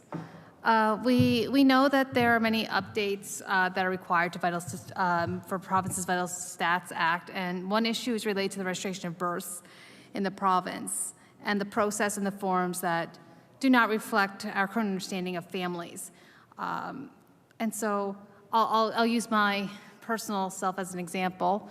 When I had my first child, my partner and I had to go out to the nurse's station, and he had to declare about 3 times that he was in fact the father and had to sign a document stating that before we could register our daughter because we are not married.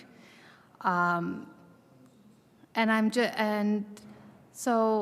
there's other issues such as there's not just two parents. In some situations, there could be 3 parents.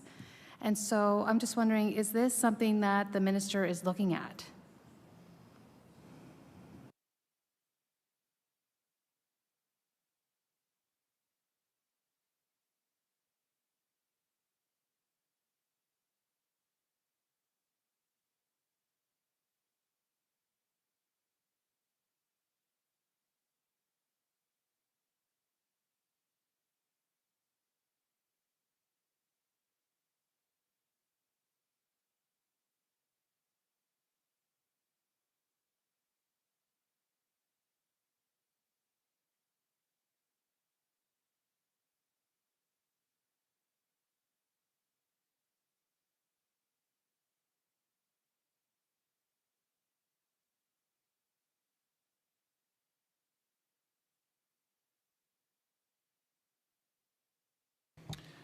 I recognize the Honourable Minister for Service Nova Scotia and Internal Services.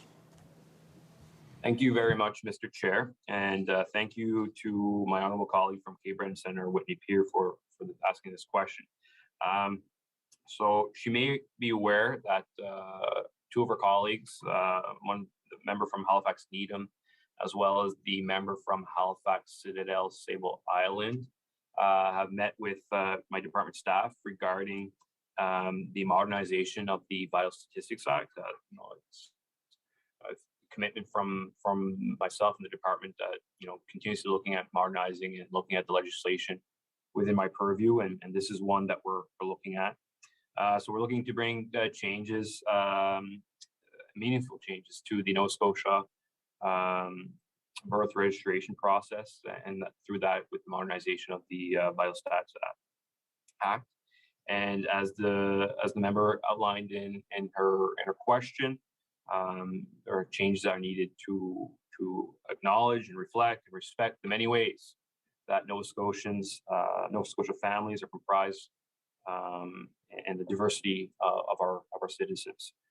So staff have met with MLAs, staff have met with community groups, organizations, associations, other departments, and many others to ensure that we understand the existing issues and the potential impacts of any proposed changes. Well, go through quickly here the list. It's quite extensive. We've met with organizations from the 2S LGBTQIA+ community, so the South House Sexual and Gender Resource Center, Nova Scotia Rainbow Action Project, Community-Based Research Center, Atlantic Region, the Youth Project, Halifax Pride. Organizations that serve women, we've met, departments met with Second Story Women's Center, Every Woman Center, LEA Place Women's Resource Center, Pictou County Women's Resource and Sexual Assault Center, the Lotus Center, the Resource for Women's Society, Easter Seals Nova Scotia, Nova Scotia League for Equal Opportunities, Brian O'Neill House, Alice House, Wellness Within, Elizabeth Fry Society of Cape Breton, Stepping Stone. Within the family law experts and practitioners folks, we've met with the Schulich School of Law, Dalhousie University. We met with Nova Scotia Legal Aid Commission, with Dalhousie Legal Aid Service. We met with the Canadian Bar Association, Family Law Section, and Nova Scotia Branch. Also met with the Nova Scotia Barrister Society, the Legal Information Society of Nova Scotia, Family Law Information Program Center, surrogacy lawyers, Nova Scotia Public Trustee. We've also met with bioethicists, University Research Professor of Bioethics at Dalhousie, as well as another university professor at Dalhousie. We met with birthing hospitals, the IWK Women's and Newborn Health Program, the Women and Children's Unit at Aberdeen and New Glasgow, the Women and Children's Unit Colchester East Hants Health Center in Truro, the Women and Children's Unit in Cumberland Regional Health Center in Amherst, St. Martha's Regional Hospital in Antigonish, Cape Breton Regional Hospital, South Shore Regional Hospital in Bridgewater, Valley Regional Hospital in Kentville, my regional hospital in Yarmouth, Association of Nova Scotia Midwives. We've also met with immigrant and newcomer organizations, so the Immigrant Settlement Association of Nova Scotia, Immigration Francophone, YMCA of Greater Halifax Dartmouth, surrogacy and fertility groups. We've met with Atlantic Assisted Reproductive Therapies, Fertility Matters Canada, met with the Fathers Group, the Nova Scotia Brotherhood Initiative, as well as we've met with other racially and ethnically diverse groups, members of the LNU community and the Nova Scotia Black Social Workers Office.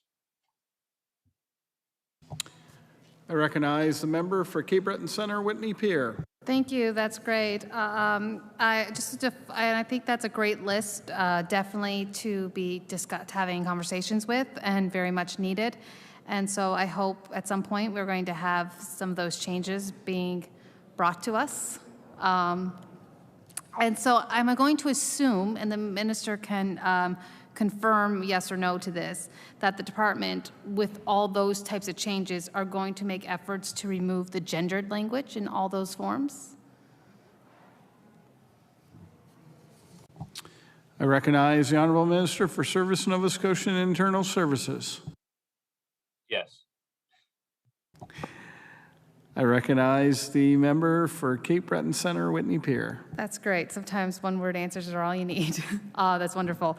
So there's I have another issue related to, this is an issue actually related to name changes, and I know the minister is very much aware of this because we've had correspondence, really good correspondence, that a constituent who was a survivor of spousal abuse was told by Vital Statistics that she would need to get permission from her spouse to change her last name. Even though one of the reasons she was seeking the name change was to prevent further contact from him. And we've had correspondence on this, and it appears from our correspondence that the legislation is the issue. And so, and I know that there has been briefings and discussions that the department, and a direction from you yourself, that is conducting a research analysis regarding the issue and possible changes that can be made to the legislation. So I'm just wondering, what updates can you provide to us on that ongoing process?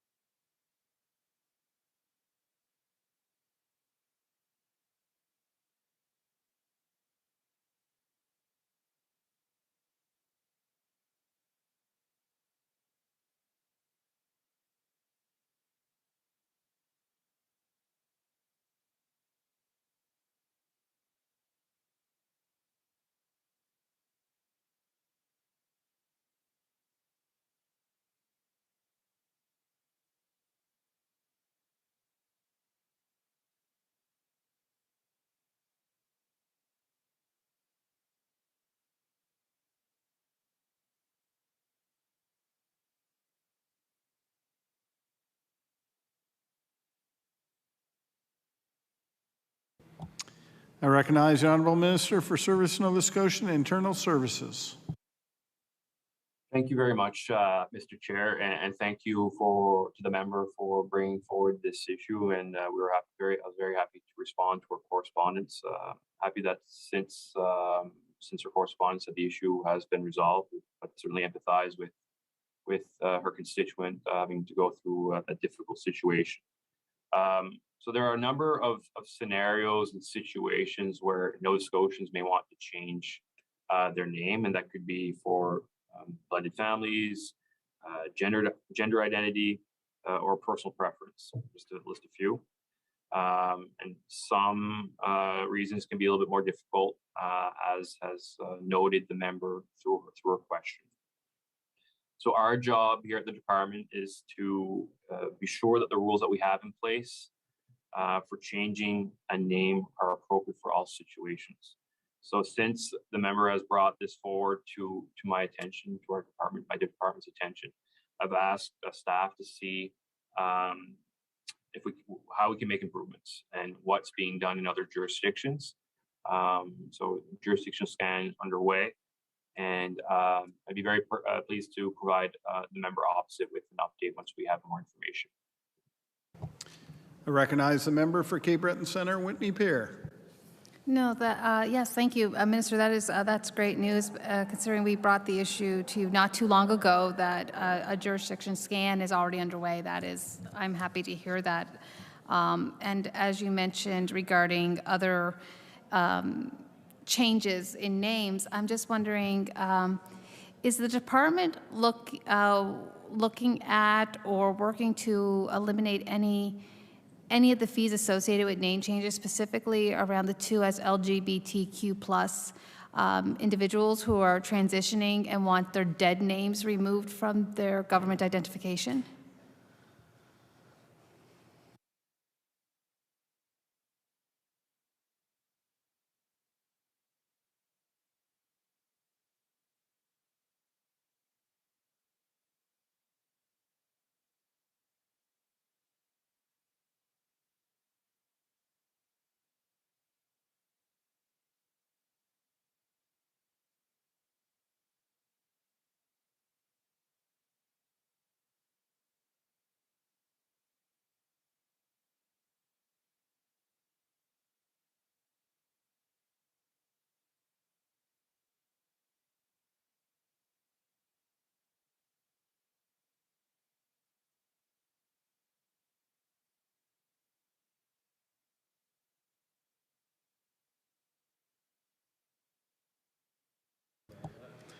I recognize the Honourable Minister for Service Nova Scotia and Internal Services.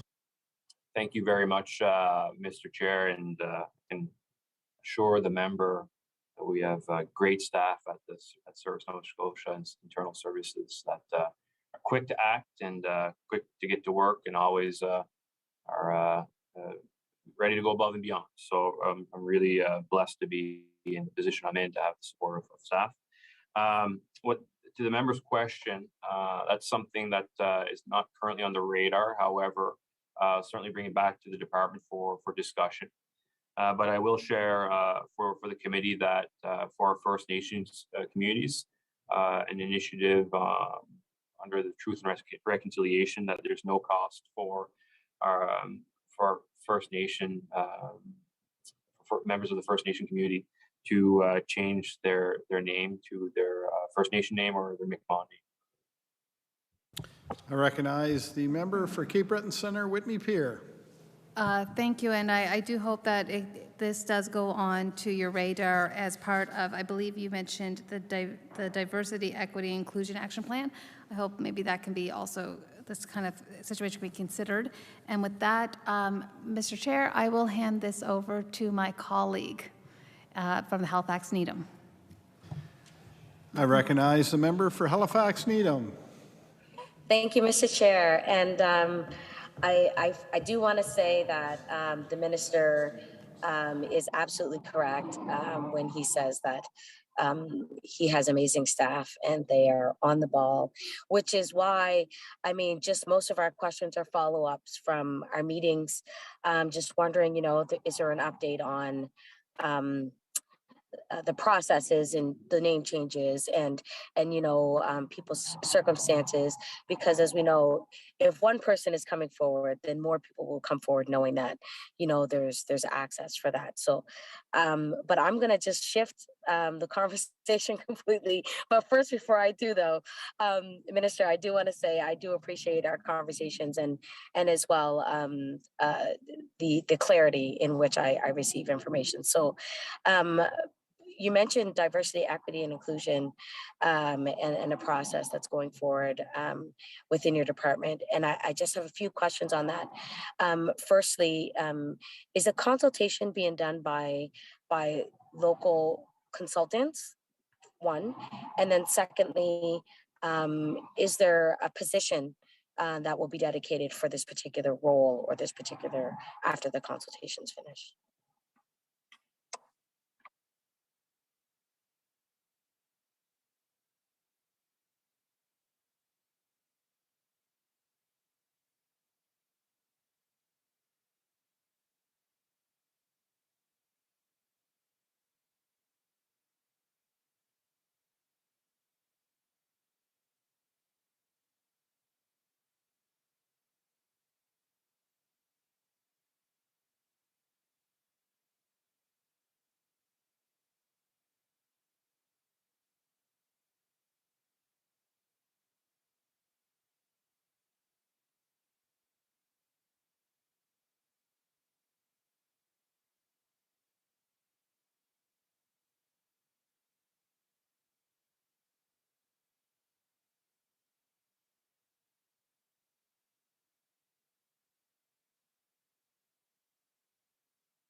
I recognize the Honourable Minister for Service Nova Scotia and Internal Services. Thank you very much, Mr. Chair, and thank you to the member for a question, and of course the ongoing dialogue that we are able to have, and her sincerity and her passion for the issues that she brings forward, and of course for her community. Great question. So who is doing the consultation? Well, it is members of our staff who are members of the equity seeking groups who are themselves engaging with staff within the department, because we want to hear first voice of what's going well, what's not going well, challenges, barriers, so we can act on those accordingly.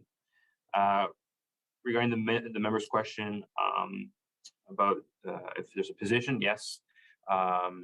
We have a senior advisor of diversity, equity, and inclusion, Danielle Elias, and she's actually, senior advisor of diversity, equity, inclusion, and accessibility.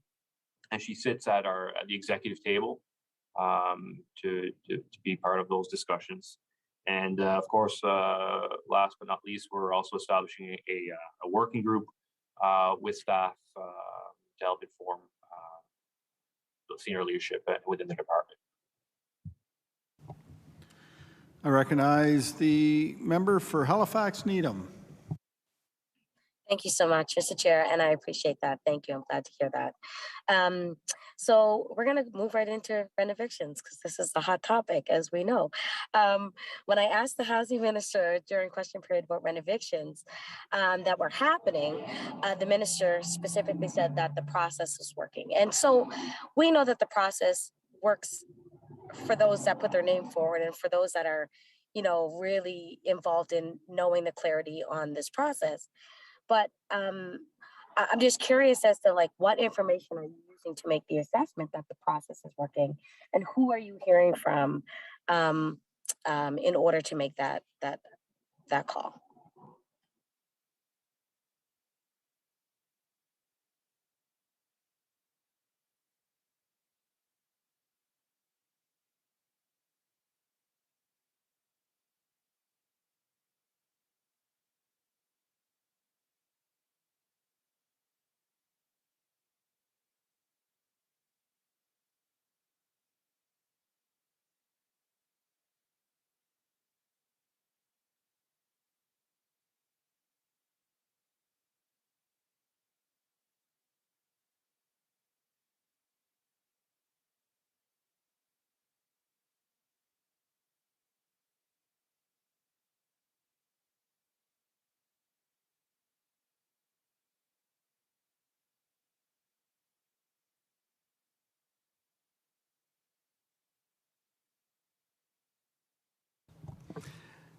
I recognize the Honourable Minister for Service Nova Scotia and Internal Services. Thank you very much, Mr. Chair. I appreciate the opportunity to speak on rent evictions. I've done so a little bit in the House and a bit with media, and understand that it is a new process, and I've said that, and acknowledge that that perhaps the new process is not clear for everyone, and that sentiment or expression goes probably with other sectors of the Residential Tenancy Act, and I'll talk about that in a bit. But our government accepted the recommendations of the Nova Scotia Affordable Housing Commission's report, and so within a very short time, in my first few months as minister, implemented one of the recommendations. I don't remember if it's 3 or 14. Well, anyways, one of the numbers, but it was to address the ban on rent evictions. And we knew it wasn't going to go on forever because, and I said it before, and I guess I have a little more time now than 45 seconds in question period, but there are instances that that renovations are required. I just think of my own house, which I'm in a privileged position to own a house. But as with any piece of infrastructure, whether it's one of these high rises downtown Halifax, whether it's the legislature, whether it's an apartment building, whether it's the Scotiabank Center, or if it's a piece of infrastructure such as a vehicle, there are repairs and upgrades that are required to maintain its integrity. And so we hear about instances where tenants find themselves in a position where perhaps the roof over their head is not safe anymore. And what leads to that happening, I'm not going to presuppose, I'm not going to make assumptions, but there may have been a requirement for renovation or renovations or upgrades that may or may not have been done. So tie that back into the purpose of establishing a legislated process that enables tenants and landlords to follow the process, but it is a concise process that where the landlord has ultimately a responsibility to do their homework and demonstrate through the requirement of a building permit and demonstrating to the tenancy officer that they need vacant possession to do the substantial renovations. And I emphasize substantial because when we're talking about renovations, I seen a picture of a building permit. It was like paint the walls, change the toilet seat, like maybe a little bit exaggerating, but it was very like minor upgrades. And so it's truly up to the residential tenancy officer to adjudicate the process and look at the evidence that's being put forward by both parties. That's part of the process, that both the landlord and the tenants have an opportunity to present that information. But again, I just don't want it, and it's perhaps it's getting lost in this entire discussion of a new process, that people are getting rent-evicted for small repairs. And I tie that to rent eviction notices that landlords might be posting on the wall or the door of the apartment unit. Yeah, you're being rent evicted. Well, if that's happening, they're not following the process. Another, I guess, interpretation of a rent eviction notice could be that the landlord's showing up with DR5 form, the form that if an instance where a tenant and landlord mutually agree to end the tenancy for the purpose of a rent eviction or renovations, then they can sign on that. And so we're unaware of those instances. We're unaware, the department, of those rent evictions because those are mutually agreed upon, considering the form is signed by both parties. So perhaps there's folks that are feeling pressured, and I spoke to that in my opening remarks, that landlords can't pressure tenants to sign a document, and it's the same thing with any document. If somebody were to, I'm walking downtown Yarmouth doing some shopping, and somebody's on the street corner say, "Hey, Colton, you should sign this form." Well, I'm gonna probably want to take the time to look at it and see what I'm signing, right? So that's why. So that's another important element. So those two things there may be interpreted as eviction notices. But again, it's in bold, and we've looked at the form, and staff are going to review that some more. Is that it outlines that the tenant's not obligated to sign the form, and if they have any questions, they should be calling the contact center, because we're more than happy to provide the information to tenants and to landlords regarding the process, or regarding the legalities of the hearing itself. Then that would have to wait to the hearing process. So I hope that helps a little bit there. So again, I don't want to rehash my opening remarks, but again, there can be a mutual agreement between tenant and landlord. We don't hear about it. Landlord tenant don't agree. Landlord is to apply to the tenancy board, and I'll get to the data on that in a few minutes.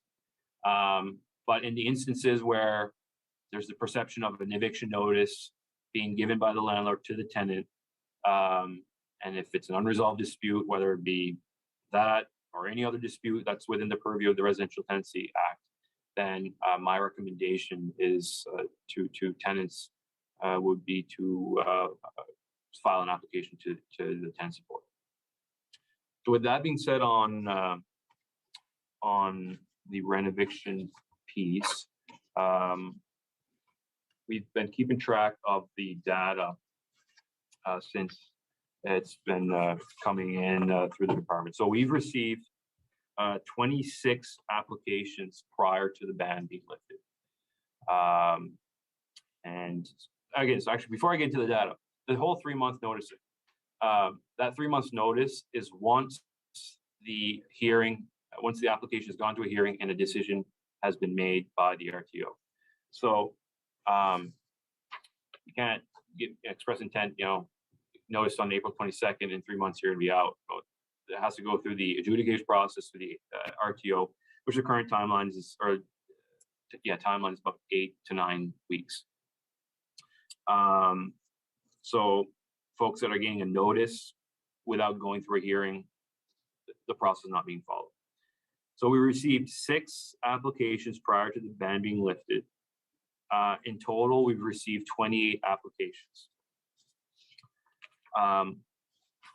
We have had 5 go to hearing. So 5 of the 28 have gone to hearing. And out of those 5, 1 resulted in mutual agreement between the tenant and the landlord. So it resulted in mediation, and both parties agreed to end the lease. And then the 4 others were actually in favor of the tenant. So that leads me to what we have in place here, leads me to that it is working. With the data that we have, and as I said in my opening remarks, we make our decisions on data. We're data driven at the department. So that's what leads me down to the process is working. Now, regarding whether folks understand the process is a different story.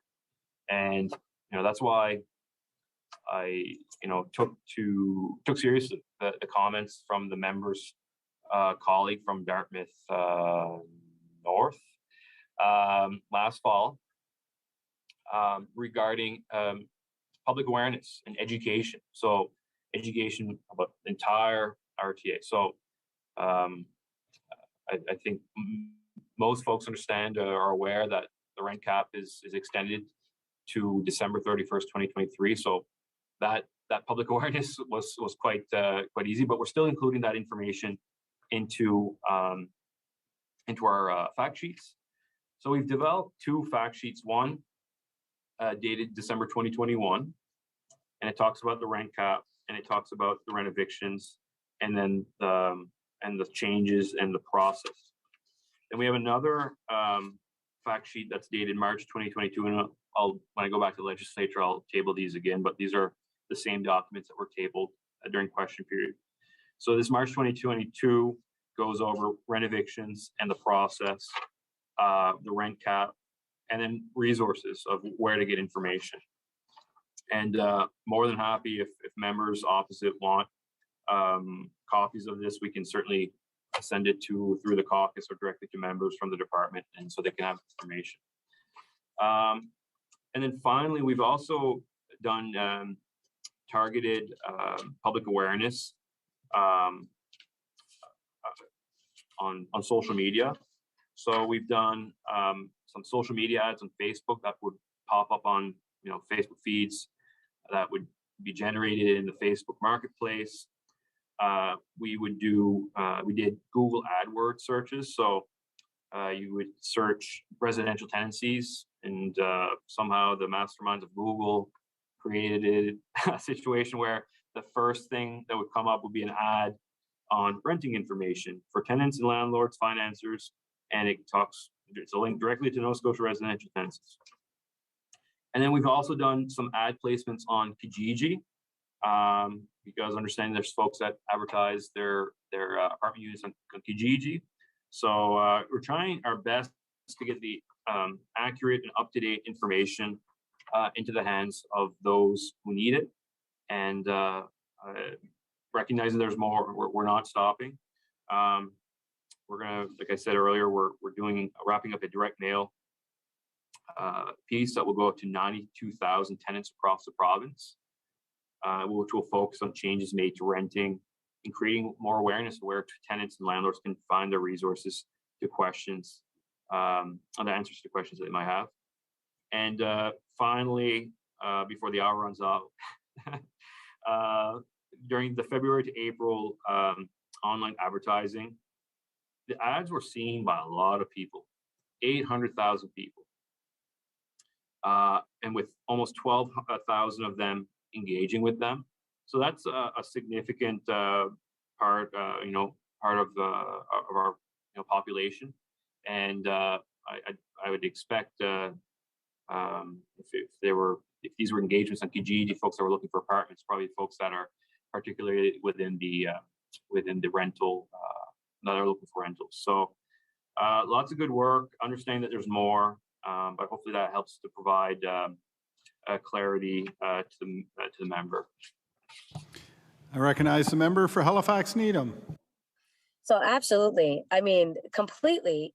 And we've talked about this many times about, like getting the message out there, letting people know. So, and when I said today, like a marketing campaign, I'm only saying this because that's huge and that's wonderful. 800,000 people have been touched or reached, via social media or any other avenue, right? And we know word of mouth, that happens too.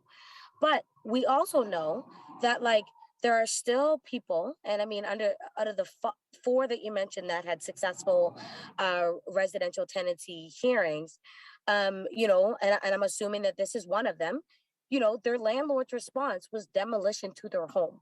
So they were successful in being able to say, you know what, this is, your case is valid. We want to make sure that there's not a reason for him to evict your home, to send you out and they evict you based on a toilet seat change. You know what I mean? And I don't know if that's the issue, but I'm just using that as an example. And so my thought is, if that's the case and there are successful cases and there's still landlords literally removing walls around people that are living in their homes, what particular enforcement is happening? How is there any regulations? Is there any penalty to the landlord for not following the residential tenancy officer's decision?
I recognize the Honourable Minister for Service Nova Scotia and Internal Services.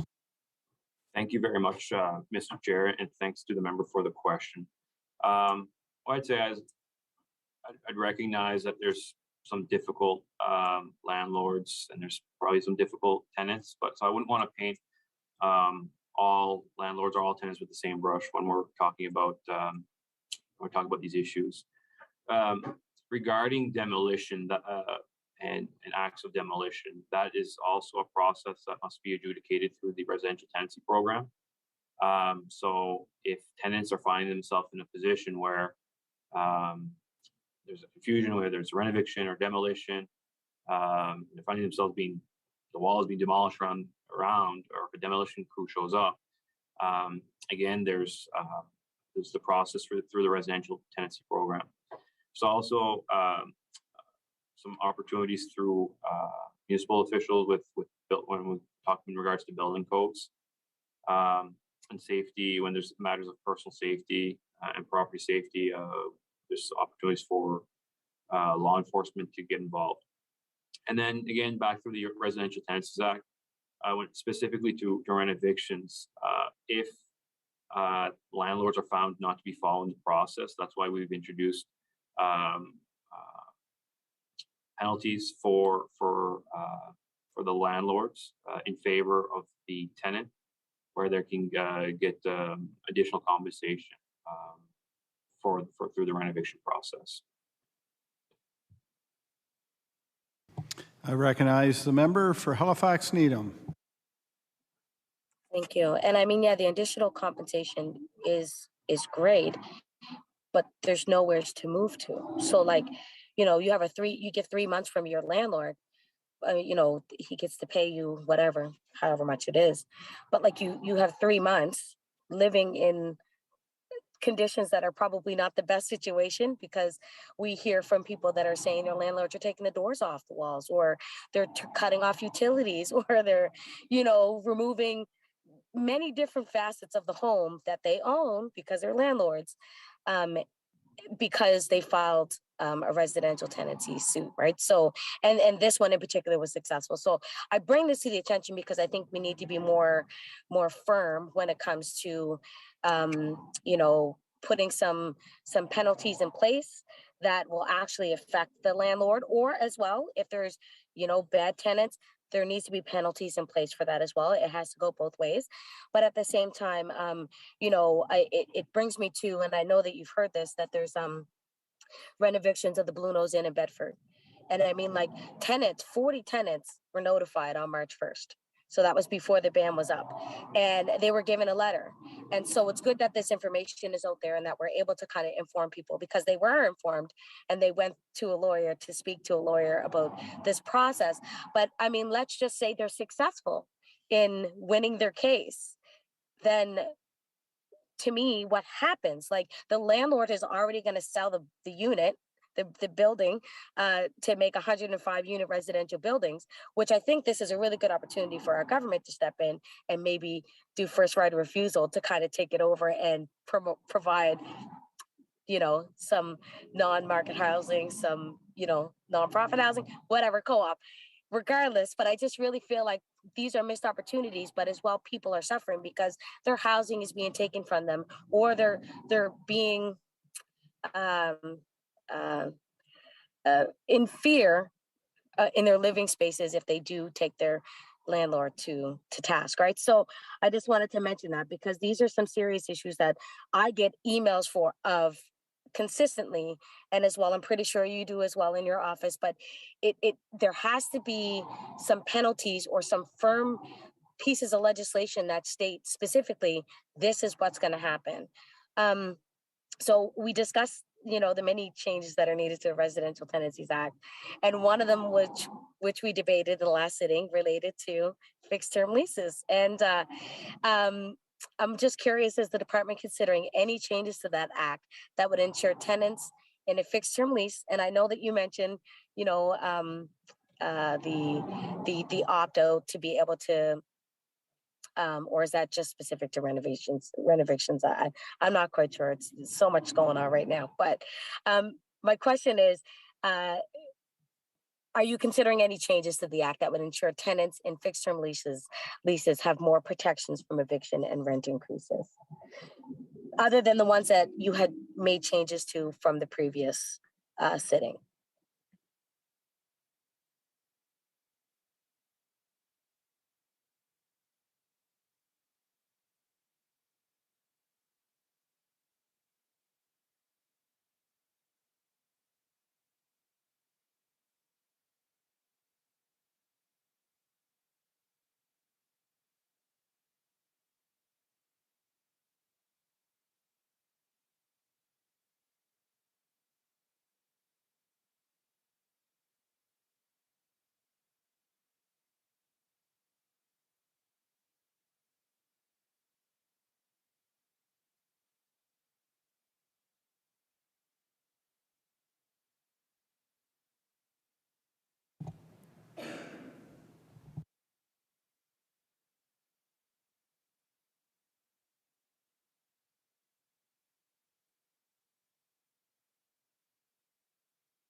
I recognize the Honorable Minister for Service Nova Scotia and Internal Services. Thank you very much, Mr. Chair. And I just want to respond briefly to the member's question or comments regarding the rent evictions. I guess like we recognize that, and again, it goes to my initial comments earlier about the purpose of rent evictions. And there are times where substantial renovations are required to maintain a safe roof over their head. So we have to, and that's why we did enable a process that permits landlords to do that, but puts the onus on them to demonstrate the need, and they have all their paperwork and ducks in a row. But it also allows that balance, and the entirety of the RTA is the balance of the rights and the needs of tenants and landlords. So it also provides the opportunity for tenants to come and say, yeah, no, don't agree. But I also do appreciate that the housing stock is not where it should be, and that's why our government is acting as a whole. It's not just Minister of Municipal Affairs and Housing. It's, there's involvement with me, with my department. There's some involvement with Department of Public Works. There's involvement with Department of Community Services. So it's an all hands on deck approach. And I think some of the legislation that we did last session, and some of this session as well. I mean, I remember going to a bill briefing. There was 3 ministers, all with different aspects regarding housing. How often do you see 3 ministers at a bill briefing, right? So this is an issue that as a government, we're taking very seriously. And I have high degree of confidence in my colleagues that we will make progress. We are making progress. As with healthcare, things will take time, but we are there to continue to support Nova Scotians. Regarding the eviction timeline for rent evictions, once it's gone through the hearing process, it is a minimum of 3 months, so it can be a maximum of 12 months. So I just want to provide that clarity, that clarification on the record. And also really grateful to Dalhousie Legal Aid for their input and helping us in our path of educating the public. Specifically regarding, and I know I'm bouncing all over the place, specific to the situation in Bedford, I do know staff have advised that staff from Department of Community Services from Housing Support are there to support folks there. But I don't know the entirety of the specifics of that situation. But again, if it's for demolition, if it's for rent eviction, if there's doors being taken off, if there's deletion of services, these are all things that are protected under or enshrined within the Residential Tenancies Act, that there are protections for tenants, and there is a process to follow. I will conclude this answer here to answer the member's specific question regarding fixed-term leases. As I indicated probably a couple times, at least in third reading, when I closed debate last fall, the RTA amendment book is not closed. Like there's still items that that remained on my desk. Perhaps it's a little bit cluttered desk, but still there. But we're looking at those issues attentively. We're continuing to engage with stakeholders. We have done consultation or engagement with our stakeholders, particularly regarding fixed term leases and others. So we know there's benefits for fixed term leases for some, and maybe that others aren't using them for the intended purposes. However, we will continue to gather the feedback from our stakeholders, and as we make and look to make future amendments to this piece of legislation, we will do so in a manner that continues to look at through the lens of balancing the rights and needs of tenants and landlords. I recognize the member for Halifax Needham. Thank you very much, Minister. And I mean, I truly agree. Like I'm on the same page. You know, you're very clear when it comes to, and I say this with all due respect, you're very clear when it comes to making sure that the information is thorough and clear, but at the same time, there's realities for many people in Nova Scotia, and I respect the fact that you're working hard at making sure that like you're reaching out and you're being informed and consulting. So I say this stuff because I really feel like we need to look at maybe having stronger punishments for bad landlords, bad tenants, whatever that looks like. We need to start making people feel like this is a priority, and this is a reality for a lot of people. That, like, when I mentioned to you about landlords taking doors off, people have no idea, especially when you live in a marginalized community, or if you live in public housing, or they have no idea that these things can be put through a process, or they can be spoken to, unless there's someone that can tell them these things. So I'm grateful that the information is being shared and there's people out there doing the work, but there's still a lot of people that have no idea. So and I'm glad that you tied in across departments, because I truly feel that a lot of the things that we are doing as government is going to touch every part of the departments that we work with and that we work for. And so saying this, and I'm only going to say this because, the renovation ban has been lifted, and we see numbers, we see cases, and yes, cases that are coming to your office, and hopefully you don't have a whole bunch more, but I worry that may be the case. So I'm curious to know if, because I'm just going to shift it around, like, is there any money in your budget to provide to the service providers or organizations that will be dealing with a larger number of the homelessness? And maybe it's something that you guys pool together as departments due to renovations. And I mean, at the end of December, there's going to be the rental cap is going to be lifted. And that's going to be a whole another ball of worms. So it's just, for me, I just think about, is this the time for these things to be happening? And I know, we won't know until we pull the Band-Aid off. But we already know that we're bleeding profusely in the housing market and in healthcare. And so just thinking about these things may be something that we want to consider when we're removing things in such a manner. And yes, people are being educated and there's a lot of things that are happening, but I just, I worry that we're going to overload our own systems, our own departments, when we do things when we're not ready. So just a thought, maybe there may be funding for other service providers that will be needed when a lot of these things happen. Just your thoughts. Just tell me what you think.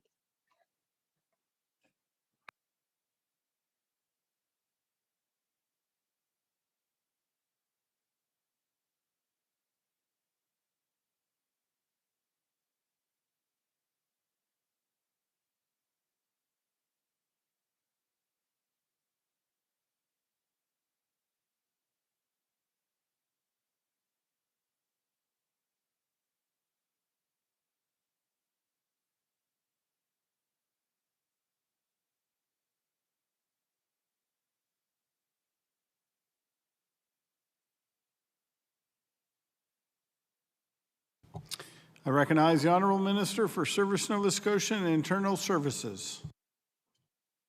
Thank you very much, Mr. Chair, and I appreciate the members getting her question, and you have a commitment from me that this file is priority. It's one that frequently comes up my department briefings and discussions, recognizing that it impacts a significant portion of Nova Scotians. So I said in debate, it's all coming back to me. I said in debate is that when we do things, when we make these changes, we want to make sure that we're doing it right, recognizing it does impact a significant portion of our Nova Scotia population. So, member can rest assured that this is a dossier that's on top of the pile, and continuously looking at how we can look at modernizing and improving the act, as with the other acts. I want to remind the member we did, as a government, before the budget was tabled, it was March 24th, have made an announcement of $13.2 million, and that included some investment. I think it was around $6 million from my department for the heating assistance rebate program. So that's a top up of $150 for those that were eligible. I think more than 45,000 Nova Scotians were eligible this year for the rebate up to 200. So that's a good step, and a step in the right direction.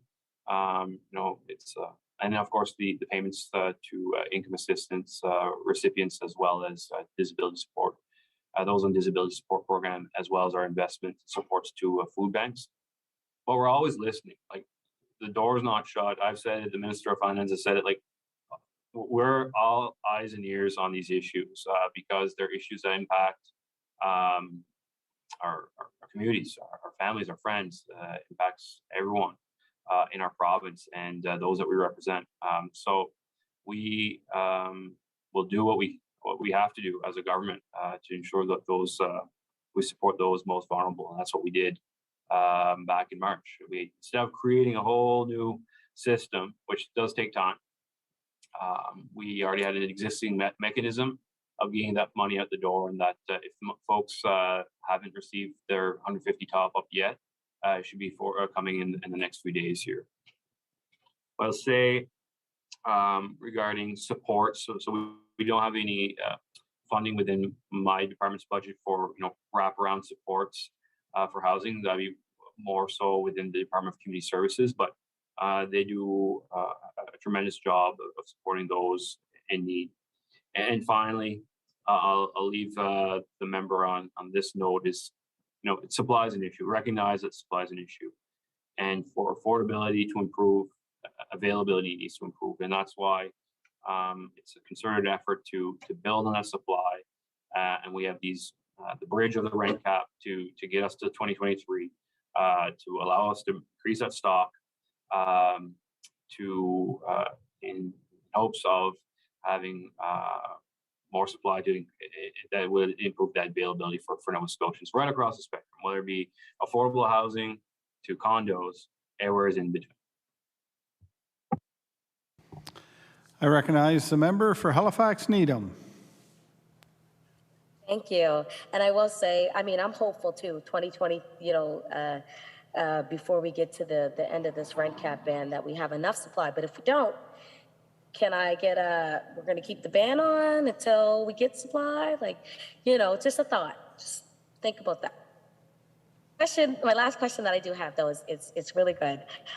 And it's literally one that I was about, and I'm just asking out of curiosity and hope that this is something.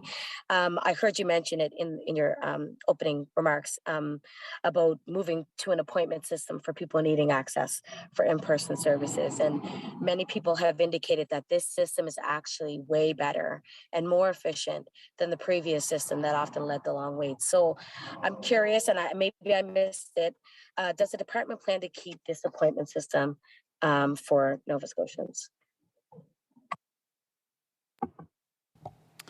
I recognize the Honourable Minister for Service Nova Scotia and Internal Services. Well, thank you very much, Mr. Chair. Today is the member's lucky day. We're looking for testimonials to put out there to best promote the online booking system. It sounds like a 5-star rating to me. We're absolutely continuing to maintain that system, and of course, looking at improvements where we can better support Nova Scotians. I recognize the member for Halifax Needham with less than 5 minutes to go. Thank you so much, Mr. Chair. And I will say, I don't have any other questions because I know that I can reach out to you and ask you them on your own.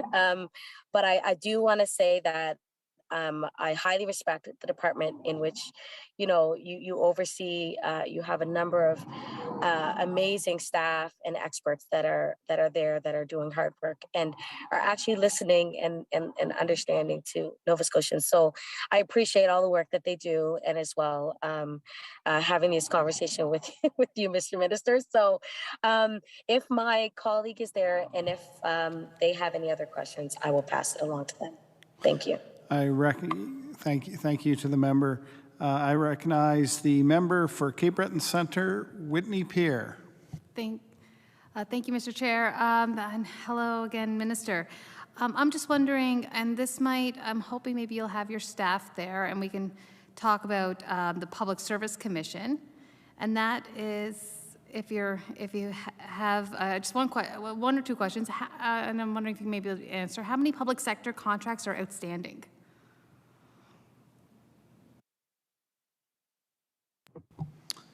I recognize the Honourable Minister for Service Nova Scotia and Internal Services. Thank you very much, Mr. Speaker. I guess respectfully to the member, I'm here in my capacity as Minister of Service Nova Scotia Internal Services. Unfortunately, I do not have my staff available. However, if whoever want to reach out to the department, we'd be happy to provide an appropriate response. I recognize the member for Cape Breton Centre, Whitney Pierre. Thank you.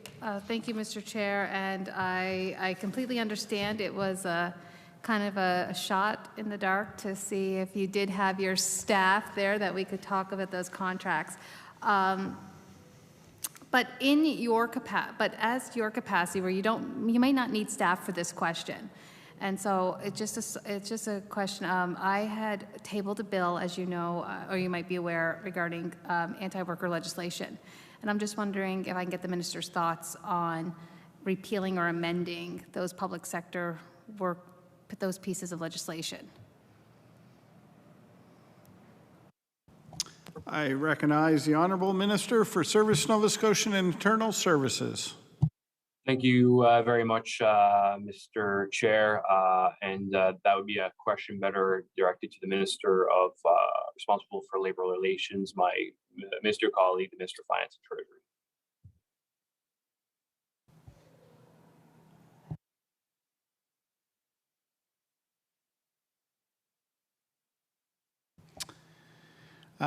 Thank you to the members for your questions, and thank you, Minister. We'll take a 5-minute, actually a 6-minute break, and we'll start again at 2:40.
Order. Now it's time to revert back to the official opposition, and I recognize the honourable member for Fairview Clayton Park. Thank you, Mr. Chair, and I will try to be brief, and I ask the minister to keep his answers brief if possible so we can get some good stuff in here in this last 10 minutes. Just an update, financial services suspended their debt collection when COVID hit back in 2020, so I'm curious how the recovery is going.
I recognize the honourable minister for Service Nova Scotia and Internal Services.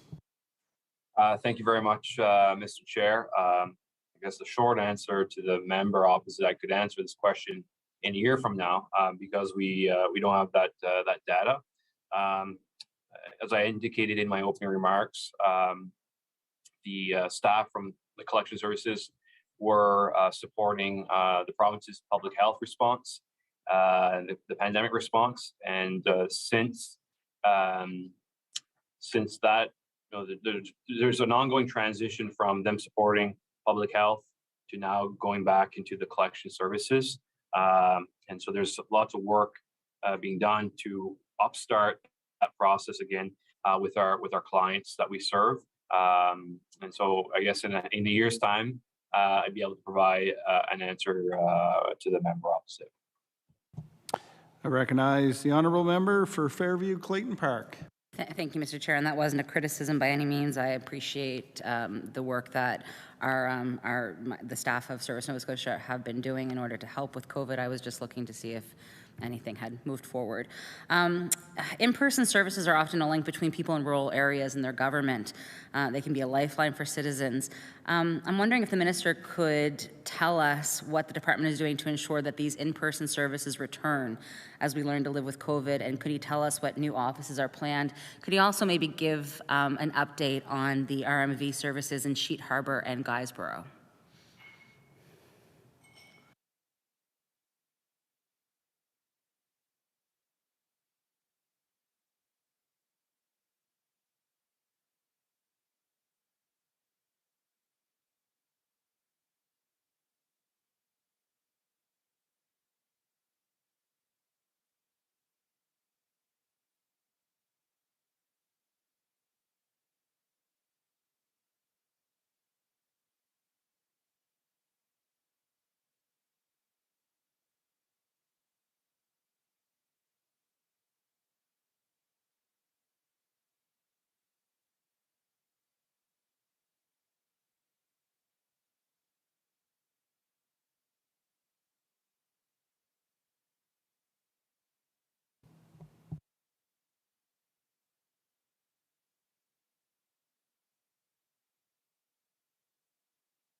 I recognize the honourable minister for Service Nova Scotia and Internal Services.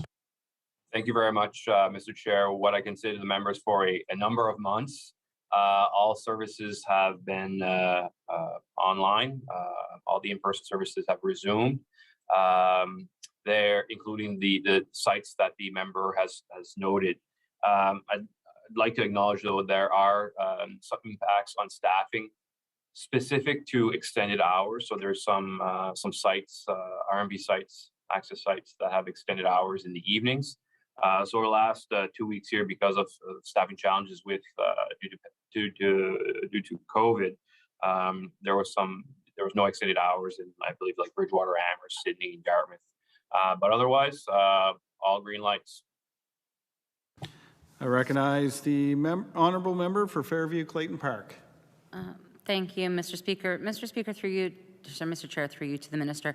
The RMV is an outdated registry that is currently being modernized.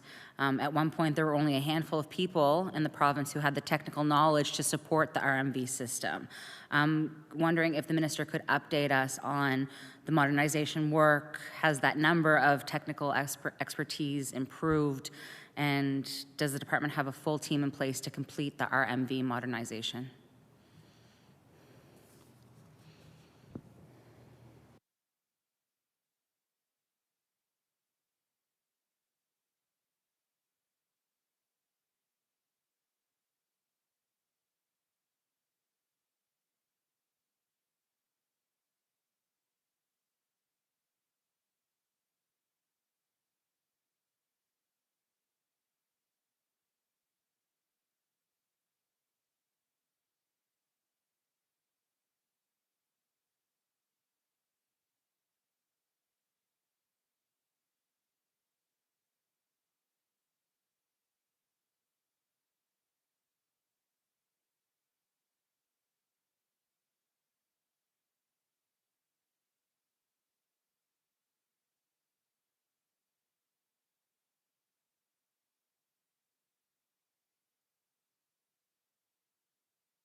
I recognize the honorable minister for Service Nova Scotia and Internal Services. Thank you very much, Mr. Chair, and I appreciate the opportunity to discuss the RMV modernization. It's a partnership that we have with the Department of Public Works. They are the bearer of the legislation, and we do the behind-the-scenes work to deliver it and implement it to Nova Scotians. There are a number of stakeholders that perhaps members of the committee are unaware that are important. This impacts law enforcement agencies, insurance agencies. I kind of could go on. There's a list in front of me here, but anyways, it has a wide impact across for many different stakeholders. So work's very well underway to build that new and modern system, which includes developing policies, processes, and supportive technology to replace the outdated technology. I believe the member said it was outdated. It is outdated. Not to say that 55 years is outdated, but 55 years is how long this system has been, this computer system has been put in place. So whether it's government or whether it's citizens, but there's expectations that we are able to meet the needs of our clients. And in this case, our clients are Nova Scotians, and our clients are also the other stakeholders that tap in and utilize the RMV. So it's a significant initiative that deals with a very, very complex registry. There's more than 2 million records in the registry. That's with approximately 744,000 driver records, 250,000 ID license cards, and there's over or around 881,000 active vehicles. And the registry generates about $160 million per year. What I can say though is we're already on a path of modernization while we work to the modernization of this RMV. We have a number of services, whether it be online booking, renewal of your driver's license, the online knowledge. I just think of the time that when I went for my driver's license and the running back and forth to RMV and going on a certain day of the week, I think it was Wednesday, between like a certain time, and then having to book getting a receipt number and doing this and going there. And then if you failed, and I didn't fail the first time, I was successful, then you have to, and there's instances that people aren't successful in the first time, and that's the truth. Now, if they're unsuccessful and they do it online, they don't have to commute. So the member's question about, in-person services is important, but, fact is that we don't have RMV locations, access locations at every street corner. So for some people, like, for me, it's 25, 30 minutes to go to the RMV. For others, it's, 45, maybe an hour. So it's making things easy for Nova Scotians. I would have probably did the online knowledge test at the time, maybe in French, who knows? But anyways, there's lots of work being done, including online dealer services that reduces some red tape and some legwork for those that are in the dealership industry or vehicle dealership industry, and that eases the process and has some improvements there. And we're continuously looking at how we can improve the vehicle permit process. I know it's quite easy to go online and Order. The time has elapsed for the questions. We ask the minister to conclude the consideration of estimates this afternoon. I invite the minister to offer closing remarks and then read the department's estimates resolution. Thank you very much, Mr. Chair, and I really appreciate the opportunity to take part in estimates. Wasn't sure it was going to happen or not, but the 11th hour is better than never. But no, I hope that through my opening remarks, it sort of painted a picture for folks. I know that the member from Fairview Clayton Park understands very well the breadth of this department that I have the privilege of being the minister. But hopefully it was an opportunity for others to see what the amazing work that staff do to serve both government and our citizens. I wouldn't be here without the amazing support of the staff. I echo the comments of the members opposite who shared their positive sentiments and the feedback for our staff. So to all my staff, all 1,600 plus from Yarmouth to Sydney and everyone's in between, thank you very much for your dedication. With that, I move to that resolution E38, resolve that a sum not exceeding $359,570,000 be granted to the Lieutenant Governor to defray expenses in respect of the Department of Service Nova Scotia and Internal Services pursuant to the estimate. Thank you. Merci. Maybe you should say it again in French for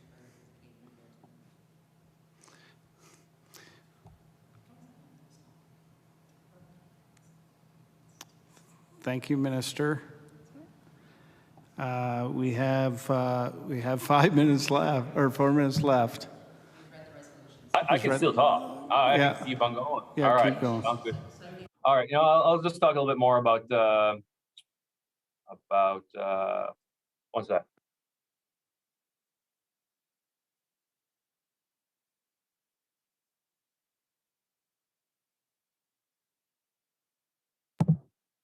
Yeah, no, so thank you, Mr. Chair. I guess I didn't realize I had that long for closing remarks, but appreciate that flexibility.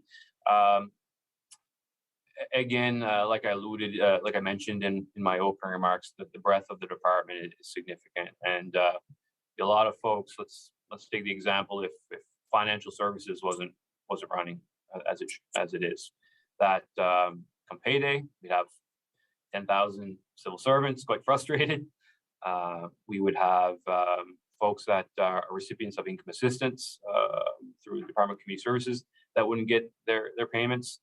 So all the money that we're debating here through estimates of in the main chamber and in the subcommittee here in the red chamber, all that money comes in and out through financial services who maintain the accounts payable and receivable. So they have a big task on their hands and a close relationship with our folks in finance. But it's been an eye opener for me. Like I said, getting into this seat because what I thought was Service Nova Scotia is that much more and beyond. And to see how interconnected and that we are with all departments for that matter. And so it's sometimes we're not the biggest department. Well, we're one of the biggest departments FTE wise, but we're not one of the attractive departments. I'm not sure if that's the right way to say it or not, but we support the amazing work that every other department does for our province, whether it be public works, whether it be healthcare, whether it be education. I'm gonna list them all, although I have a couple minutes left. I could, I suppose, but no,